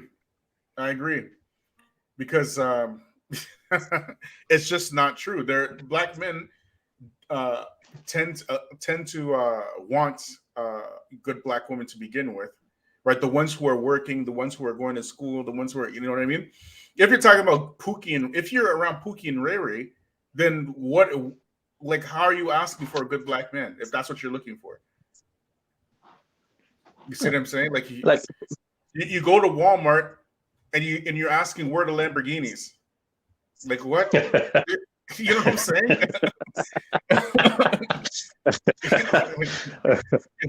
That's what that means, first of all.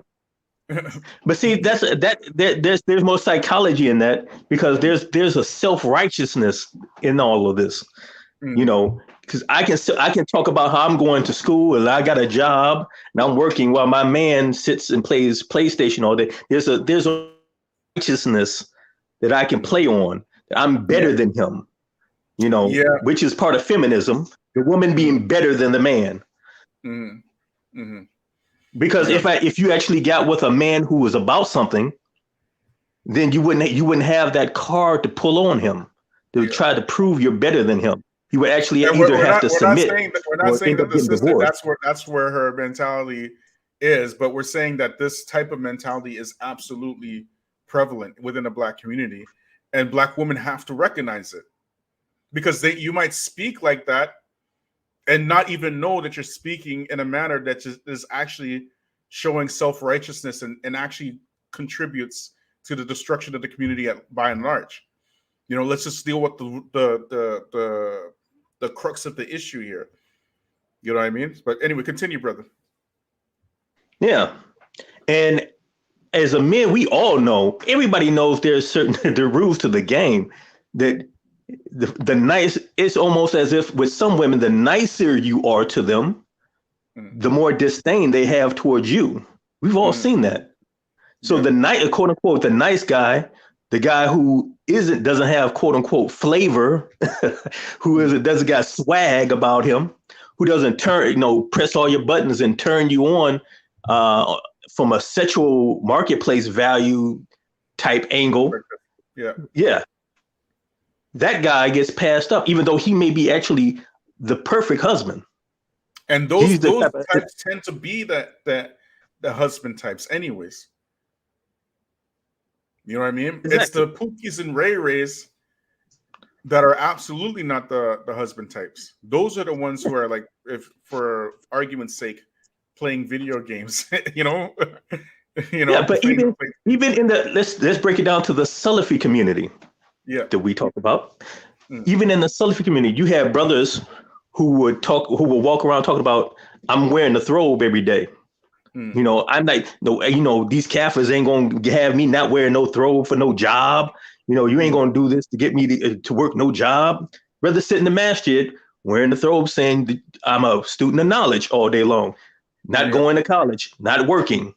So if you get with that man, because you have these ideals that your community inoculates you with about, a real Muslim man only wears a throbe. A real Muslim man, he would never go to a college, to learn Kafir knowledge.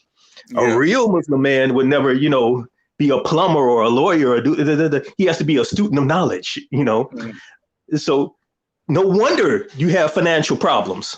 Exactly. No wonder you have financial problems.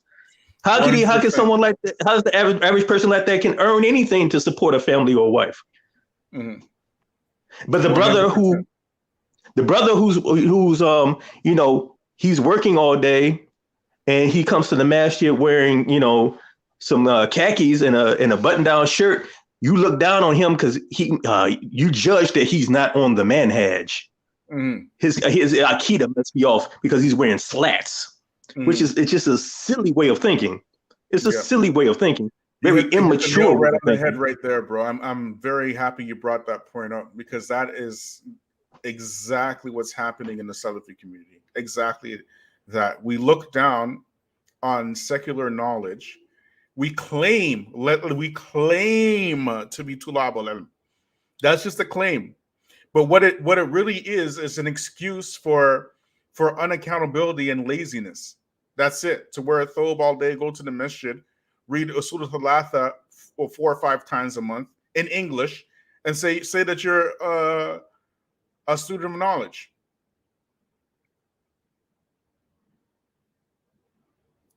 You know what I mean? And the ones who are trying to develop themselves, they get looked down upon and passed up, and you know what I mean? This is a disease. It's a disease. Like, honestly, it's a disease. Who says that wearing a thobe is wajib anyways? Like, where did you get this idea? From the hadith of Jibril? Did the Prophet make it wajib in the hadith of Jibril? Because Shadidu Bayad al-Thiyab, because Jibril had a extremely white thobe. Did he say everybody wear extremely white thobe because of that? He didn't say. That's something that the people say. They keep you brainwashed, man. And keep you brainwashed and broke and under control. As the Bible says, my people are destroyed due to lack of knowledge. You know what I mean? So now we have lots of empirical evidence about that for the last 30 years or so. And we've seen the results. The question is, what are we going to do to fix it? That's the real question. And we have to deal with the reality of the situation. That is the reality. Brother CL made an excellent point. And on top of that, if you claim you want a student of knowledge like you claim you do, the life of a student of knowledge is poverty. That's a reality. If you want to be a student of knowledge, get ready to be poor. Get ready to be hungry most days. Get ready to be, having money handed to you,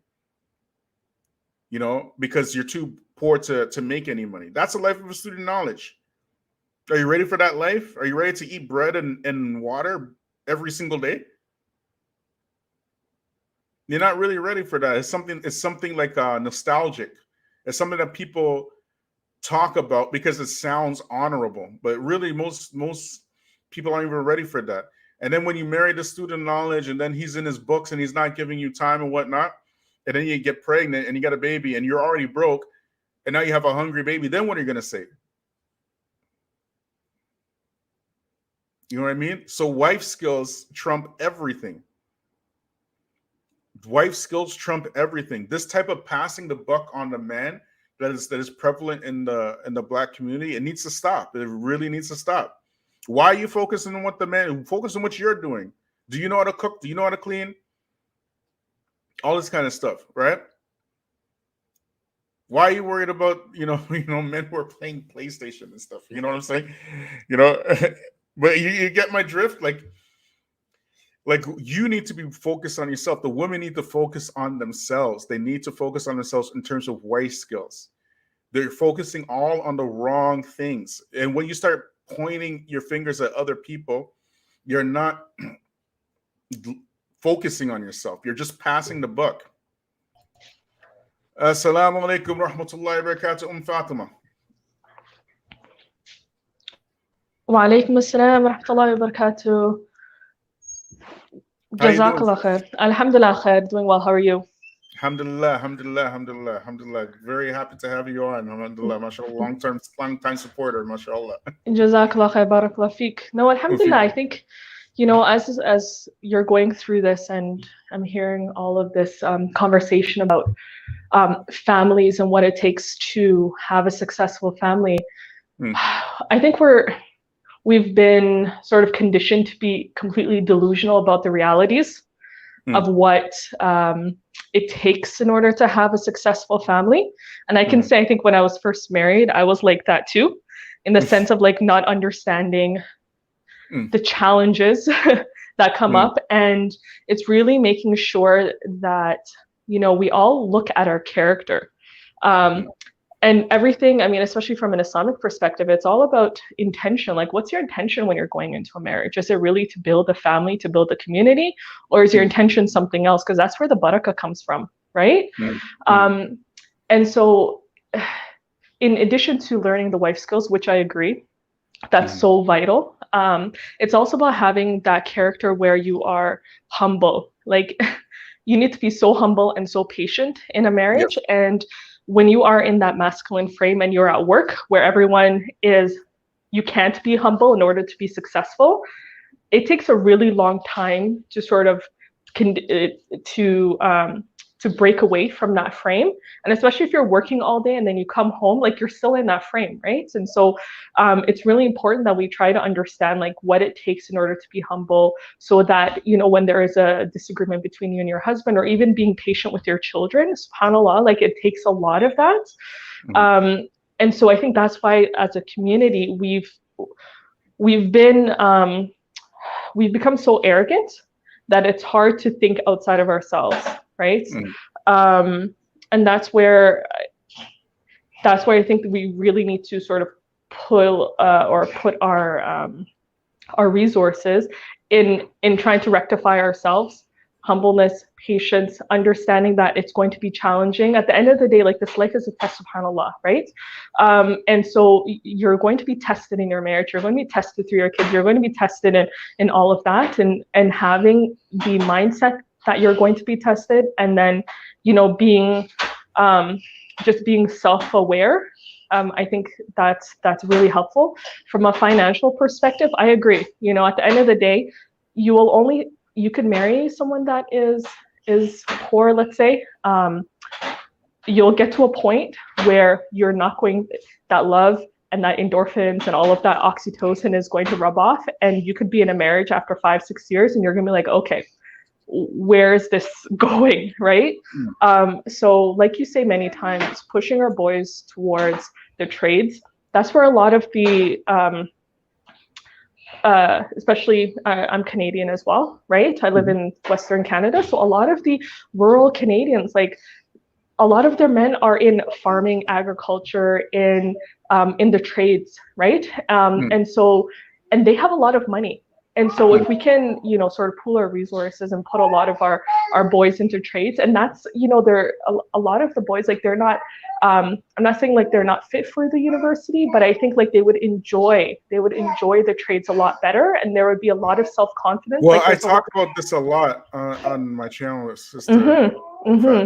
I always say that I encourage our boys to get into trades, and not because of they're not academically inclined or whatever, but because, first of all, if you're talking about Muslim boys in a public school setting, you're talking about a free mixing setting, right? They're always free mixing.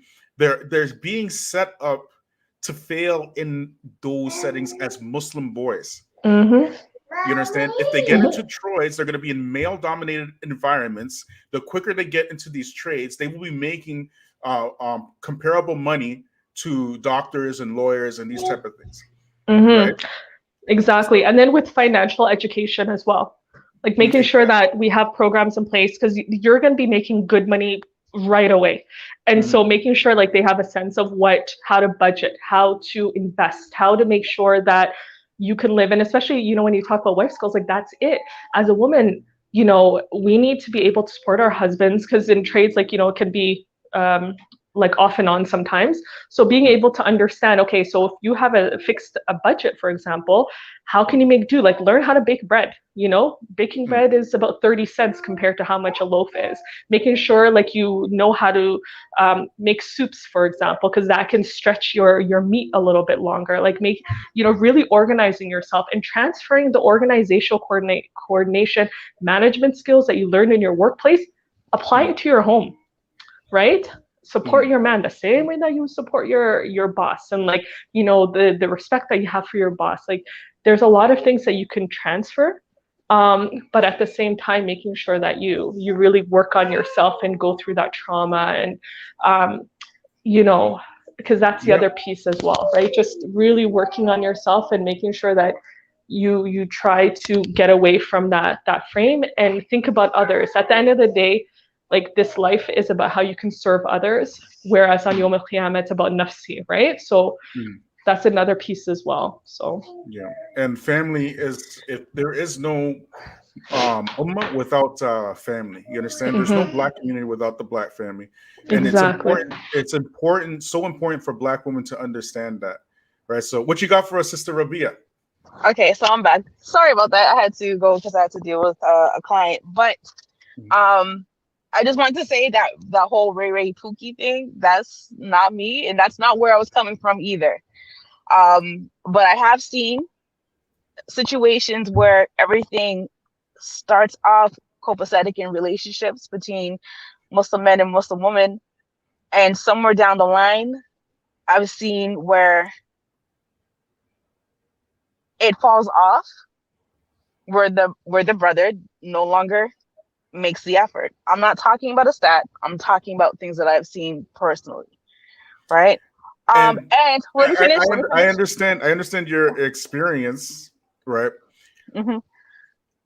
Like, but however, like it all goes back to how does that help us as a community? Is there any information from that we can use as the community to help ourselves? Because right now we are talking about the responsibility of the Muslim woman, correct? Right. And keeping the black family together, right? And as I mentioned before, this type of passing the buck, right? But if you let me finish, I wasn't going to Allow me to finish my point. Allow me to finish my point. Where we're talking about, Muslim men who are playing PlayStation right now. What we need is empirical evidence of this, so we can work with it. You feel me? What we have, because the whole premise of your argument was that you don't believe that these marriages are breaking up for finances, or these relationships are breaking up for finances, and the evidence says the opposite. That's what I'm saying. You understand? The evidence Or no, supports. that's not what I was saying. I was saying I Okay, go agree ahead. that they are breaking up for finances, and that's part of the reason why they're breaking up in regards to finances. Part of the reason, not the total reason, but part of the reason. But the other reason is because a lot of women hold a lot of these brothers financially hostages, as financial hostages, right? Where, okay, you know, Allah subhanahu wa ta'ala made it permissible for a man to take more than one wife, right? And instead of women falling in line in order to help her husband, you know, avoid sin, or even because, and let's be honest, a lot of the times, you know, sometimes if a man takes a second wife, it could be something that actually saves your marriage, and it reduces the conflict and everything else.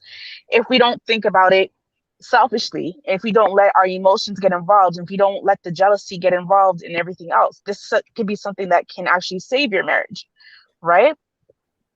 And if women were to get in line and not see it as a competition where your sister in Islam who needs a husband is your competition, and you have to always try to one up her, or, you know, try to get him away from the other woman. A lot of the times a woman will be like, okay, well, you want to take a second wife, or I'm going to quit my job, so now you have to support me 100%. This is holding a brother as a financial hostage, which is also not correct, right? So again, like I wasn't disagreeing with the point that finances is. I was just saying that the reasoning behind it is what I don't agree with. Do you understand what I'm saying? Well, to me, it sounds like you're saying what the initial point was, anyways, right? Which was at the end of the day, the majority of these marriages are breaking up because of finances, right? So that's what it sounds like to me. Is that what you're saying? That's exactly what I'm saying. Okay, but so what was the thing I'm not saying that it's because what was the it point wasn't that you because of disagreed with? because the way that it came off to me was because the woman is doing it out of greed. Like, she won't marry a man that makes $10 an hour. This is a fact. Or this is a fact. Like, for some, not only do women say this, but they practice this. Okay, and particularly Black women, and this is one of the reasons why Black women are chronically single, because they have a habit of overvaluing themselves and undervaluing average Black men. You understand? This is just the reality. Like, that's what the data supports. So, Fatima, you want to say something? No, I wanted to say I agree with you, right? The whole concept of hypergamy, it exists. And but the thing is, though, you have to sort of understand when you're looking for a partner, sort of understand what's the reality of the workplace and the economy at that moment, to then be able to sort of make that decision in terms of who may potentially have the finances. And I agree with Sister Rabia, like in the sense of someone with ambition and a plan is probably going to be more desirable than someone who doesn't have a plan. But it's for how long? And I think there is, in some cases, like there's going to be that date where someone's going to say, okay, so we've been at this for quite some time, things aren't moving, like what are we going to do next? Especially if there are kids involved, if things have gotten a little bit more complicated. Right. So that's just something to also consider. Well, in terms of the Black marriages within the Black community, particularly in the Muslim community, what we found over the last almost 3 decades or so is that there has been a type of rush to get married, to just get people married, because we're from the Black community. We don't have a long line of Muslim families, and it's a very individualistic process. So what you have is you have a whole bunch of these marriages taking place, just kind of like all willy-nilly on social media platforms. You know, they go to try to find some wali or some sister that they saw, or whatnot, and just kind of rush into these marriages. And these marriages produce children, right? Because they were rushed, right? And then these marriages end up breaking up because both the men and the women, they were both dysfunctional in some way. You understand? So, however, if you go into a marriage, as we mentioned before, with the intention of changing a person, then you've already set yourself up for failure. And we mentioned this before already. You understand? Right. If your intention is to get into this marriage to try to improve and do like what you call a fixer upper type marriage, you know what I mean? Then you already set yourself up for failure, because marriages don't work like that. Because what you're essentially saying is that you are somehow better than your spouse, right? And we find many women who actually have this type of mindset that I'm going to marry this man and try to fix him and mold him into the man that I want, right? And everything will be fine and dandy. And it never works like that, like never. You understand? Some women want a puppet. They don't want a husband. They want a puppet. Well, that's the majority of Black women, and that's why Black women are failing in relationships. That's just the reality, because this is what they want. They want control. You understand?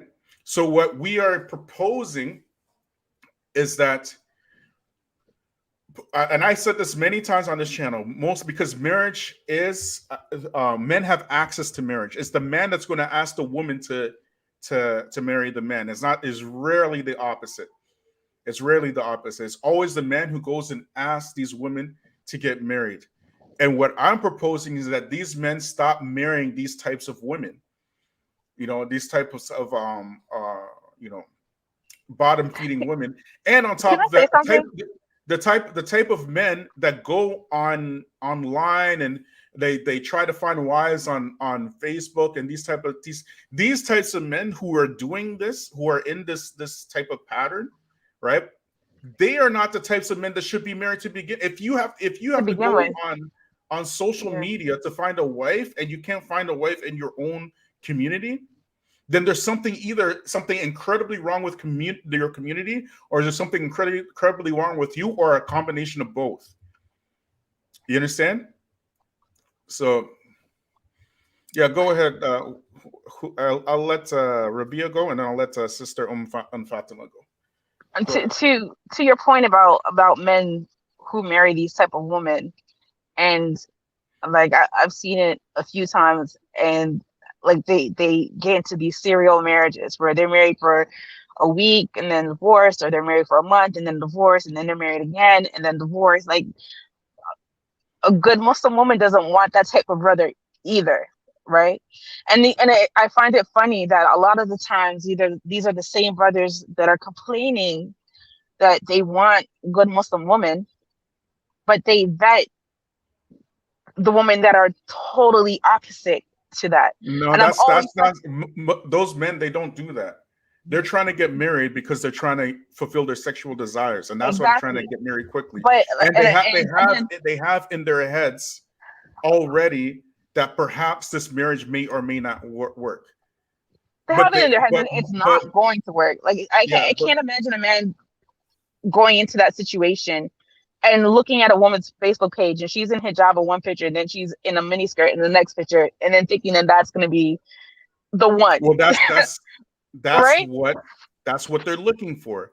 They're going into these marriages with that intention. Right. That's the whole point. It's not what you're saying.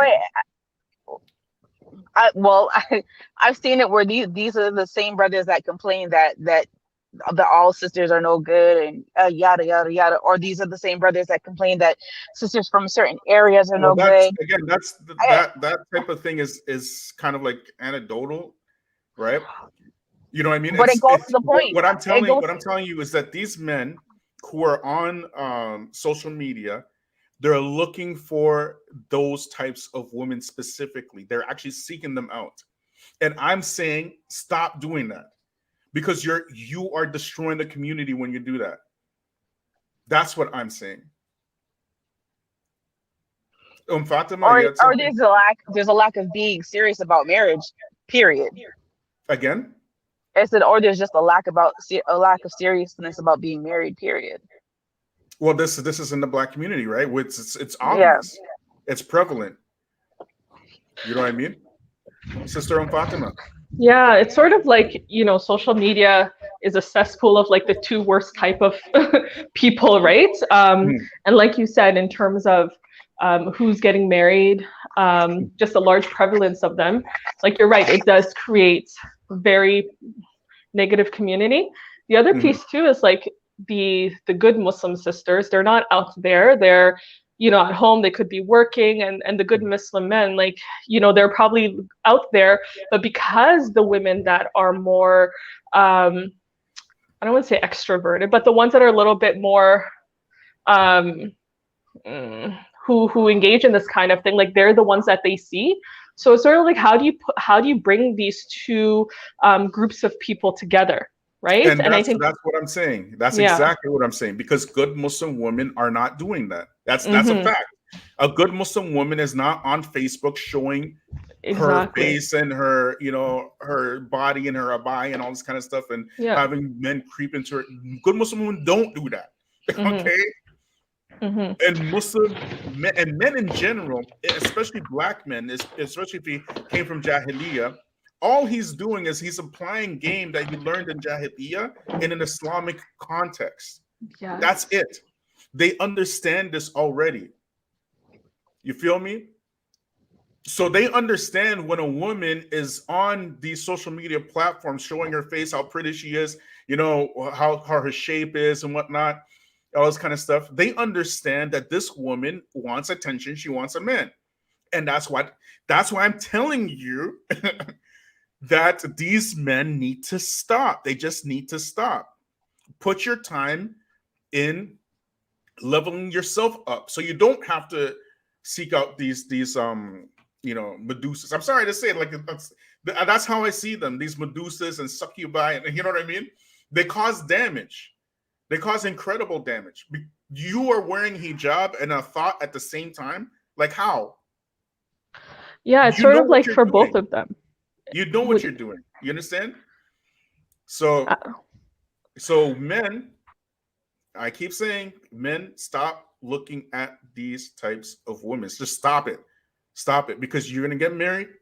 You're going to have some children with this woman. It's going to end. And then you put yourself in a worse situation, where it would be better is if you level yourself up and seek out the good woman and marry a woman with wife skills. You know what I'm saying? And let these women who haven't trained in wife skills, nor do they have any desire to train in wife skills. Every problem in life that they have is somebody else's fault. Every single thing. Oh, he's not too good, and my baby father like this, and this one like that, and and he this. They don't put any accountability on themselves whatsoever. Leave those women alone. Let them die out and go extinct. We have too much of that.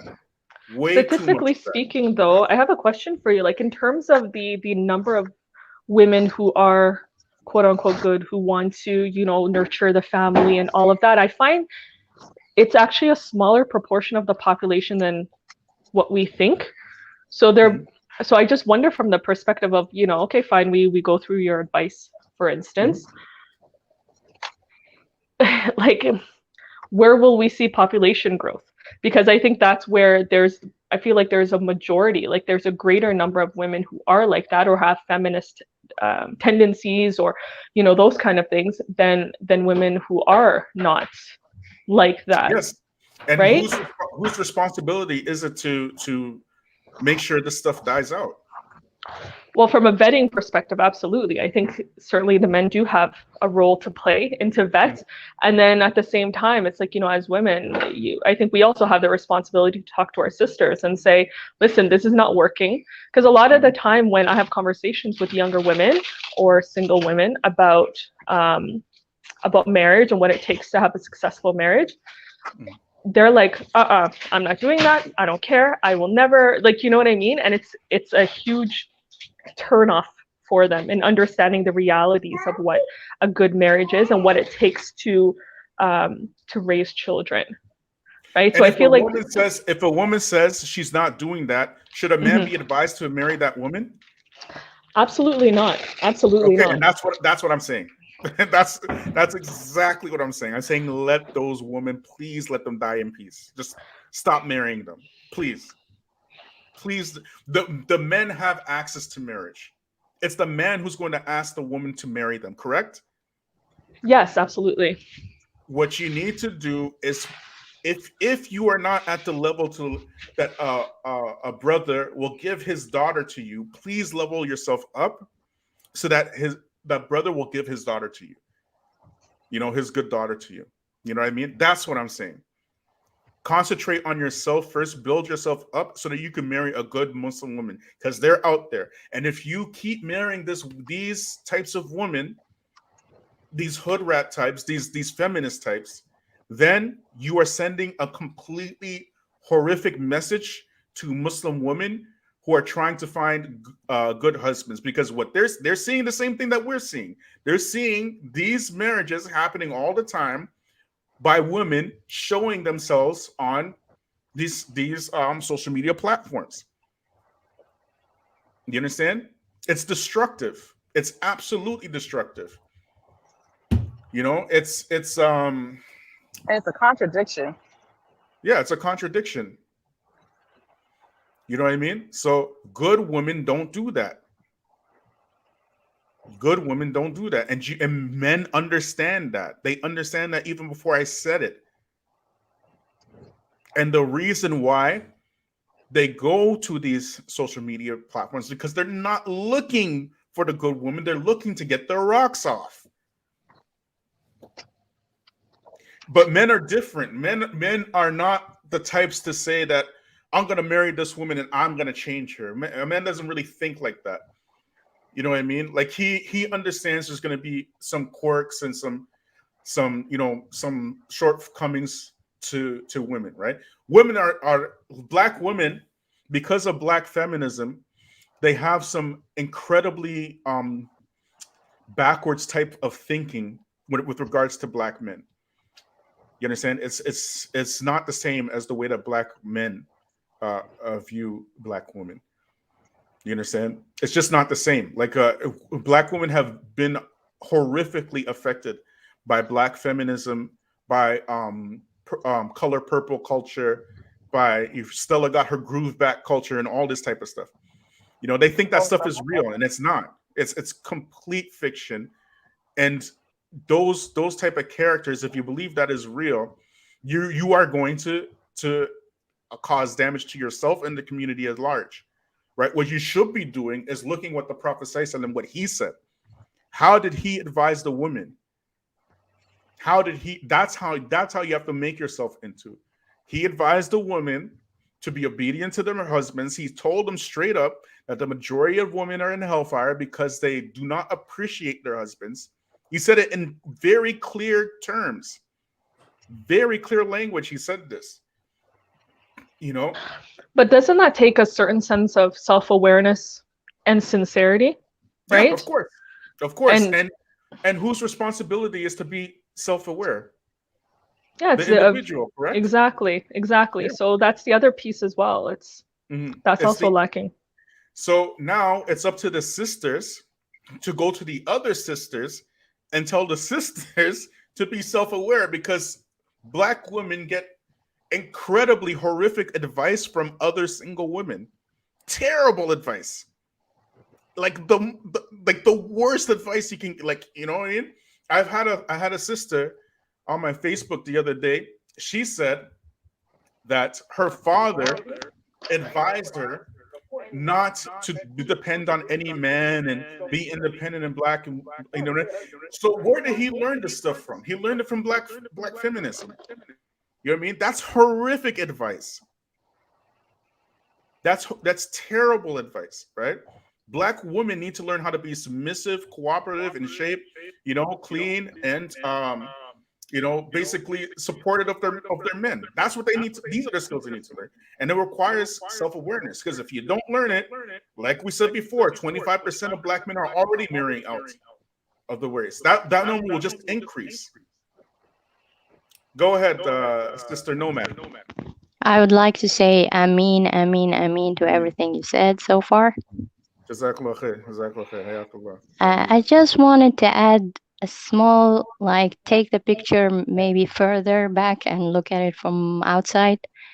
There is already a fight on the constitution of marriage, and this is one of the signs of the end times. Yes. We have to accept this fact. But how the attack is coming, what are the assistants of Dajjal are doing in each section of the world is different. Some sections of the world, they are depriving them financially, so to the point that the boys cannot marry. Other parts of the world are different issues. So we and we are all connected in this very, very weak spider net, as the Quran said it, what I call it internet. The whole world is globalized. But it's globalized not toward fulfilling the need. Of course, it's toward fulfilling all needs, the visual needs, that if you want food, you can look at it, look it up, anything. It facilitated everything, including sex. And sex is a major part of the human psyche and existence. A human doesn't exist without sex. When you direct the sex urge and the instinct and the natural instinct of desiring sex to anything away but marriage, this is the problem. Everybody's looking for, they will call it different names. People are looking for love. People looking for affection. Gratification. Yeah, girls are looking for attention. That's why they are presenting themselves in a we call it sexual manner, but it's not sexual. I don't want to take it to that extreme, because most of them are hijabis. Some even niqabis can do it. They are presenting themselves to be appealing to all men in the world, while God created us to eventually appeal to one man and be happy with that man and marry that man. And the issue with that, Sister Nomad, is because the black women of the African diaspora, descendants of slavery, right? They have been conditioned in this way to over-sexualize themselves. So it can be more extreme in the black community in America, in the North and South America, but it's a global issue. Women nowadays, and to a certain extent, it's affecting. It entered every house. It's a fitna. Women are no longer like they are dressing to go out and to appeal to the world. This is instead of appealing to the one man in the house. It can be that she would be nice to everyone in the world, all men, except the man that shares the bed with her. And the same thing, the opposite happened, the same thing with men. Men now are like, he's like in his psyche, like it won't be one woman in his life. He already knew it from school. There will be girlfriends, there will be dating, but life is not like that. God created us to find the perfect match and marry and settle and die with that person, and have more children and create a world. It can't be like whenever there's an urge. Even women during the marriage can have this thing. I've met a lot of women. You can. It's a privilege and a curse to be in those places. Like when married women are talking about their spouses, like some of them can comment on a Instagram photo of a handsome man. Something me as a single girl is like finding big thing. Oh my God, like shame on me. Like, what are you doing as a married woman? Like, no, we are just looking. this is zina. Like the Prophet said, zina is not just the act at the end. Zina is everything. You have to protect your eyes. You have to protect your ears. You have to be walking protection of zina. You shouldn't talk to a man in a certain way. He's a stranger to you. You shouldn't even, while having a husband in your house, comparing and having thoughts of other men and what if I divorce him. You should settle. People are not settled because every day there's a new picture, there's a new cosmetic surgery, there's a new fashion trend, there's always an update of how people look externally. And of course, the one single person you married at the beginning will not ever keep up with the changes in the world, the fast, rapid changes. So acceptance, resettling the brain, marriage is like the only way to have sex is through marriage. Okay, nobody should be doing all this eye zina and ear zina and whatever, all types of zina to Yeah. purify yourself, because the hijab is useless. What I want to say, Sister Nomad, is that specifically in the Black community, right, is that these issues of Black feminism, this is what really caused the problems with the thinking of Black women, right? But you said independent, and I disagree with you in the word independent, because different cultures, women take different roles, like help their men in a different way.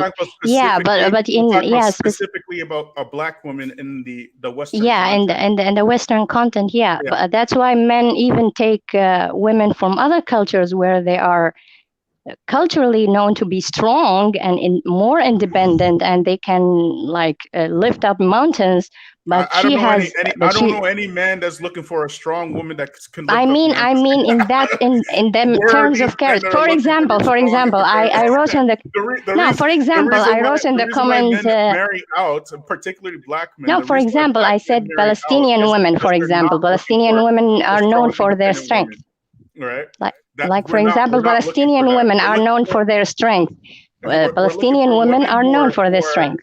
Who are cooperative and feminine, and you don't. But what do you mean by? No, I mean in the house, she's of course the woman in the house. But I mean, like if she's lifting mountains, I mean she's helping her husband lifting mountains to build her country and broken homes. That comes with cooperation, right? And because she's already this type of she already accepted her role as a wife. So the man is leading and she's helping along the way. Yeah. She can be. You can see even women in Afghanistan and in Palestine, and why they are all so resisting to the Western invasions. It's not because the men are so strong. If the women also surrendered, it would be over for their countries. Because when you say I think it's because they also have in a black setting. What you mean? They can't afford. So somebody who can stand up for themselves and they can't afford feminism in those parts of the world. Like feminism is a privilege. Like it's a privilege. Like it's a woman sitting and then all her problems are done. Then now she's like, what about my salary?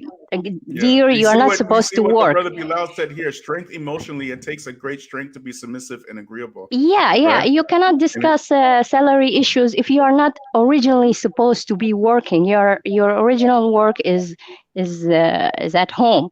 So don't talk about salaries and stuff like.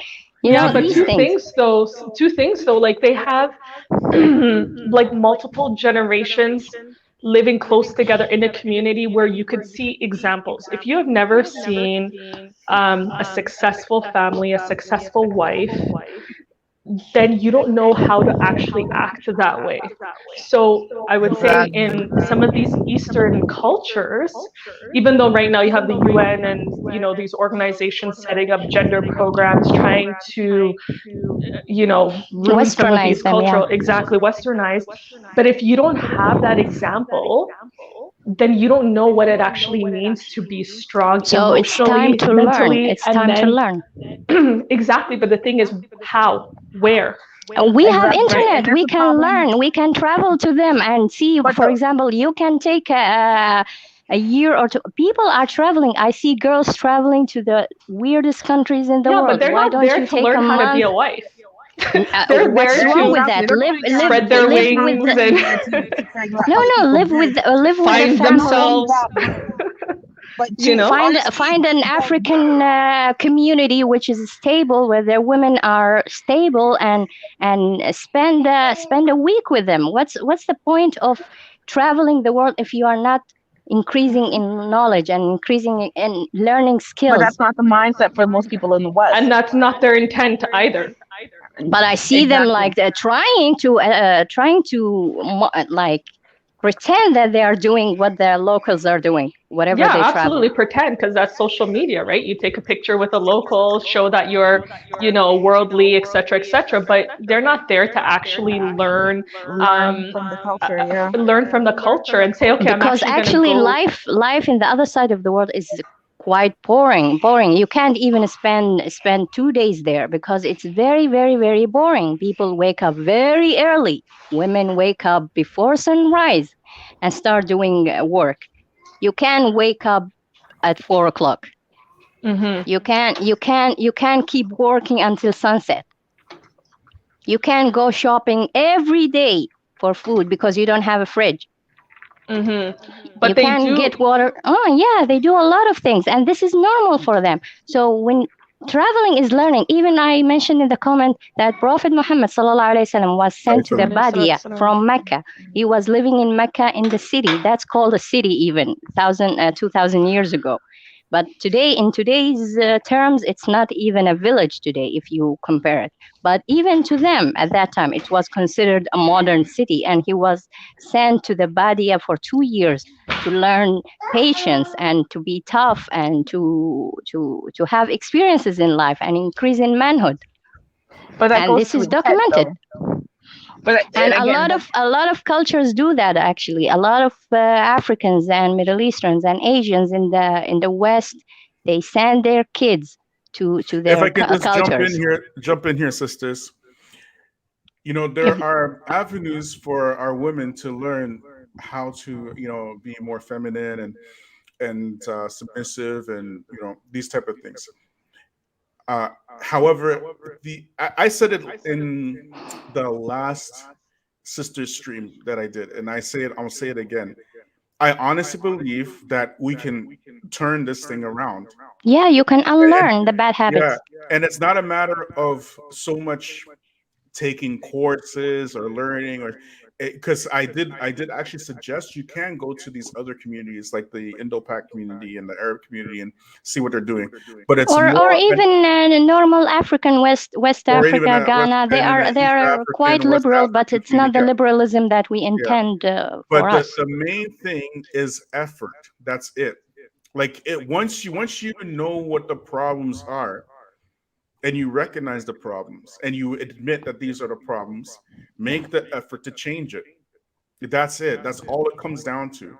Because what But who happens is is, willing to blow up his one chance of marriage and not marry a very, very beautiful girl with cosmetics? And that the temptation is very real well, for again, men the men are the and ones for who girls control. also. The men are the ones who control access to marriage. It's Yeah, not the girls women. with deen, girls with manners Yeah. will not So look why anything why like the why things are we see on men social marrying? media. Why are men marrying these types of women? Is because particularly black men, because they want the physical gratification quickly. That's all it comes down to. Like he's And thinking, that's am I that's the just the one who will reality. save the world? at that Yeah, point, you can't blame the woman for that's that. just the reality. But Everybody's thinking, am I I the also one wanted who to will say, save the world? You know what I Let me mean? enjoy. I also wanted to say that especially amongst the black community, the black Muslim community, a family structure, a generational family structure, is still somewhat taboo for us. We don't see generations of mothers and fathers who have grandchildren from the same parents who grow up knowing that their grandfather is still married to their grandmother, whose father is still married to their mother, and so on and so forth. This is somewhat taboo for us in the West, so we don't necessarily see these examples. And how do you recognize an issue when this is something that is normalized in your community? By For some of talking about us, it. but how many of us talk about it? But they Let's be are honest. complaining that, Let's yeah, be they are honest. Look at how many complaining. people. Yeah, Let's that's why see how many we people got are this on channel here, this forum, right? right? To be honest, this particular issue has absolutely been neglected in the Black Muslim community. Yeah, and it's sad to find girls calling red Exactly. pill channels. Oh my God, I feel my heart like dropping. Like, why you call men that like vocalize their opinion about you, that women are a certain way? And you know, I know that men can tolerate watching this kind of shows because it doesn't affect them. But when I listen to some of the women when they're calling, like I can see the pain, I can see her background as no parents in her background. Like, take it easy on her. Like, she just wants some opinion. Like, trashing all these women. They will still have sex. They will still have kids, and they will still be a burden on the community. We either embrace, of course we don't marry them with good advice, we embrace them, give them the advice and solutions and the steps forward, instead of just like bashing, or leaving them behind, as brother said. Yeah, just let them, because there are so many, to be left behind. Please just let them go extinct. Just let them, you know. But there are so many, so many. You are telling those it doesn't women make a that difference. Let them die out. I don't care how many they are. Just yeah, that's the red pill influence here going, like. Yeah, sister Because Fatima, these women are somebody, like a lot of reavers have sisters in this like type of life. A lot of reavers have mothers who've been in this type of life, like abandon them. We have to get out of the mindset, Sister Nomad, of trying to save everybody. Just work with the people that are willing to do work, and I said my piece. People will follow. If you don't do that, if you go out and try to save people or not trying to be saved, you're going to be wasting your time. You understand, sister? Judge them. Either guide them or judge them. Put them on judgment. Nobody should be socializing with them. A lot the good man shouldn't be talking to them. Sneaking in there, like it improves. It gives them an ego. It gives them an ego boost. That's why they still exist, because they don't know it's wrong, because everybody's like giving them props and likes and everything. Yeah, I want to give Sister Fatima a chance. I have to go anyway. Thank you for the input, and thanks for all the sisters. Yeah, thanks for participating again, Sister Nomad. I really appreciate it. Hayakallah. Allah reward you. I mean, go ahead, Jazakallah khair. Yeah, and I think just as sort of like final words as we're talking about this, and like you said, focusing on those that want to learn. You're absolutely right. There are a number of sisters that want to learn, but they don't know that they want to learn because there's a lack of awareness, right? Because I think, as we're talking about, I'm sort of focusing on the wife skills. There are a lot of newly married women who don't have those resources, that do want to have successful marriages and successful families. They just don't have that awareness of what exactly is required, right? So I think that's the first piece. And the other piece, I know that the whole topic was about how to raise men, right? And how to raise boys into men and what that requires. I have 2 boys.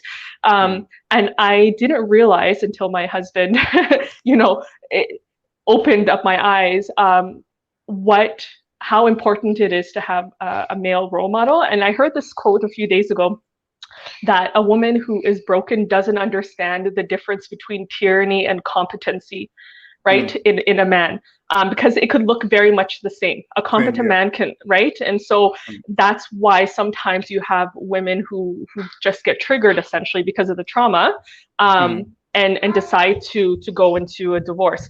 But nevertheless, I just wanted to say that raising awareness and having these kind of frank conversations and these outlets where there's a huge proliferation of red pill sort of content, there needs to be something equivalent for women, and we just need to start talking about it more. And inshallah ta'ala, we can use your outlets or your channel to continue having these conversations and coming together as women to try and strengthen our communities and families. So jazakallah khair for everything. Thank you so much. Yeah, thanks for so much for the support. Please share the channel as well. This is incredibly important work that we're doing. Nobody can actually express the importance of this work because we're working together as brothers and sisters to try to solve this issue. You know what I mean? It's not about gender wars. It's not about men against women. It's about how do we save the Black family? How do we save these Muslim families? You know what I mean? And we have to have honest conversations about it. So thanks so much, Sister Fatima, and I'll let Sister Rabia to get the last words in, inshallah. I don't really have much to say other than, I mean, there's so many different facets to this issue, from amongst the men and the women, and part of the problem is that, let's face it, a lot of us don't even realize that it's a problem, right? Because we're so used to living our lives and seeing things the way that they are, that we can't recognize that there's an issue. So I think that, in order to be self-aware, you have to realize that there's an issue. And for a lot of us, just to add to that, Black women actually have been trained to blame the Black man, for decades. They've been trained to look at the Black man as a sort of hostile entity. You feel me? Right. Where everything it boils down to the Black man. Everything that's wrong in the Black community, it boils down to the Black man. So she gets absolved from any type of accountability because of that training, and that is just not necessarily the case. It's not. You know what I mean? Right. And now you have this epidemic of single parent homes, which are raising these ultra effeminate, immature Black men in the society that can't function in society because of this backwards type training that Black women have gotten. You know what I mean? So we have to take for Black men, we definitely have to hold the bull by the horns and take control of our women. You know what I mean? And tell them what time it is, what the reality is. And Black women have to show accountability and responsibility for what's happening in our community as well. That's the only way this works. That's the only way this works, because every other community functions like that. Every other community understands its gender roles and they act accordingly. It's only us who have everything completely upside down and backwards. Right. So go ahead. I'll let you finish up, and then. And in saying that too, I think one of the sisters suggested that that Black women need to talk to other Black women about those issues. And trust me, that is not an easy task. It has to be done for real. Like, it really does have to be done. It's not an easy task, and I agree with you when you say that sometimes sometimes you can't save everyone. You got to leave some behind. That's just a fact. And I think we're at a point we got to now stop where trying we to save realize, everybody, because when look at this way, when Musa alayhi salam, when he came back from the mountain and he saw those people with Harun and they were worshiping the cow, what did Allah order those people to do as a repentance? He ordered them to kill themselves. You understand? He said, you people gotta kill yourselves if you want to repent. Some of them did. Most of them didn't. You understand? Mm-hmm. But that's how serious the situation is. We have to, basically cut the rot off the fruit, because we're not saving everybody. It's impossible. It's impossible. So those of us who are dedicated to making change in our community, let us stay dedicated. Those women who insist that they are not accountable or not responsible for anything wrong in their lives, and all their problems in life come down to their 3 or 4 baby daddies who are no good and don't give them any money for their children and whatnot, and all these women who are getting married 4, 5, 6, 7, 8, 9, 10 times, and every single divorce is the man's fault. Let them die off, please. Please just let them die off. You understand? Once you let them die off, then you're going to see an improvement in the community. But as long as you insist on entertaining these women because they're loose and fast, and you know, they just continue to be loose and fast. yeah, they just want a warm body and a penis in the bed, so that they can have for you know, for a few months or a year or whatever, and then they move on to the next one. You're destroying the community like that. And if you are not at the point where a brother will offer his good daughter to you, then you have to improve yourself so that you can marry. What the brother is basically trying to tell you is that you are not ready for marriage, and the fact that you are seeking these fast women on social media is a proof that you're not ready for marriage, and you need to improve yourself. You know what I mean? Otherwise, as a lot of the brothers are doing, marry out, but don't marry these women. Just don't. Right? If you have to marry out, okay, marry out. But don't marry these women. Please don't do it. I want to interject on that. Don't marry these women from any race or from any community. All these kids being born and families being broken up because you need counseling, she need counseling, and you making babies anyway. Talk about, you know, your family. You didn't even have an intention to make a stable family to begin with. That wasn't your intention. Your intention was to get your rocks off. Right. You feel me? All and that. Also, I just want to encourage every brother listening, every sister listening, even if you don't feel that you need it, especially from amongst the West, go see counseling. Like, go see counseling, because there are things that you don't even realize that you are dealing with that are affecting you, and it's affecting the way that you deal with your community and with your family, right? And like, the men and the women, we shouldn't be humble to those outside of our homes and then act like beasts with each other.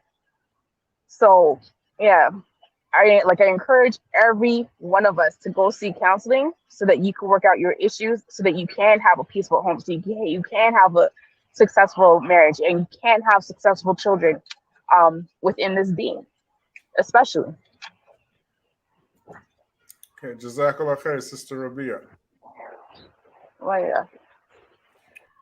Okay, brothers and sisters. So if you haven't put a super sticker, you can support us on Patreon. You can support us with memberships, and you can support us with other. I'll put my PayPal up here as well, inshallah. But brothers and sisters, very important to share this channel. Very, very important. You see the work that we're doing. You know what I mean? We're talking about the things that have been neglected for the last 3 decades. You feel me? And the word is getting out. Alhamdulillah, the word is getting out. And this is how things change in the community. You feel me? So, and support us with sharing this channel, subscribing if you haven't subscribed yet, liking, commenting, support this channel. This is your Black Muslim media channel, the original Black Muslim media channel from day one. We've been through a hell of a lot, and we come a long way. And alhamdulillah, now we're here. As MK Fraser said, family meeting time. You understand? Now it's about family. You know what I mean? And this channel is a safe place for Black men and Black women to come together, Muslims, and talk about our issues without worrying about anybody else interfering, talking about, oh, you about that Black nationalist stuff. Well, I am about that Black nationalist stuff. Now what? Right? Now what? You know what I mean? We're dealing with family problems now. We're cleaning house, alhamdulillah. So, subhanaka wa bihamdik, ashhadu an la ilaha illa ant, wa astaghfiruka wa atubu ilaik. Assalamu alaikum wa rahmatullahi wa barakatuh.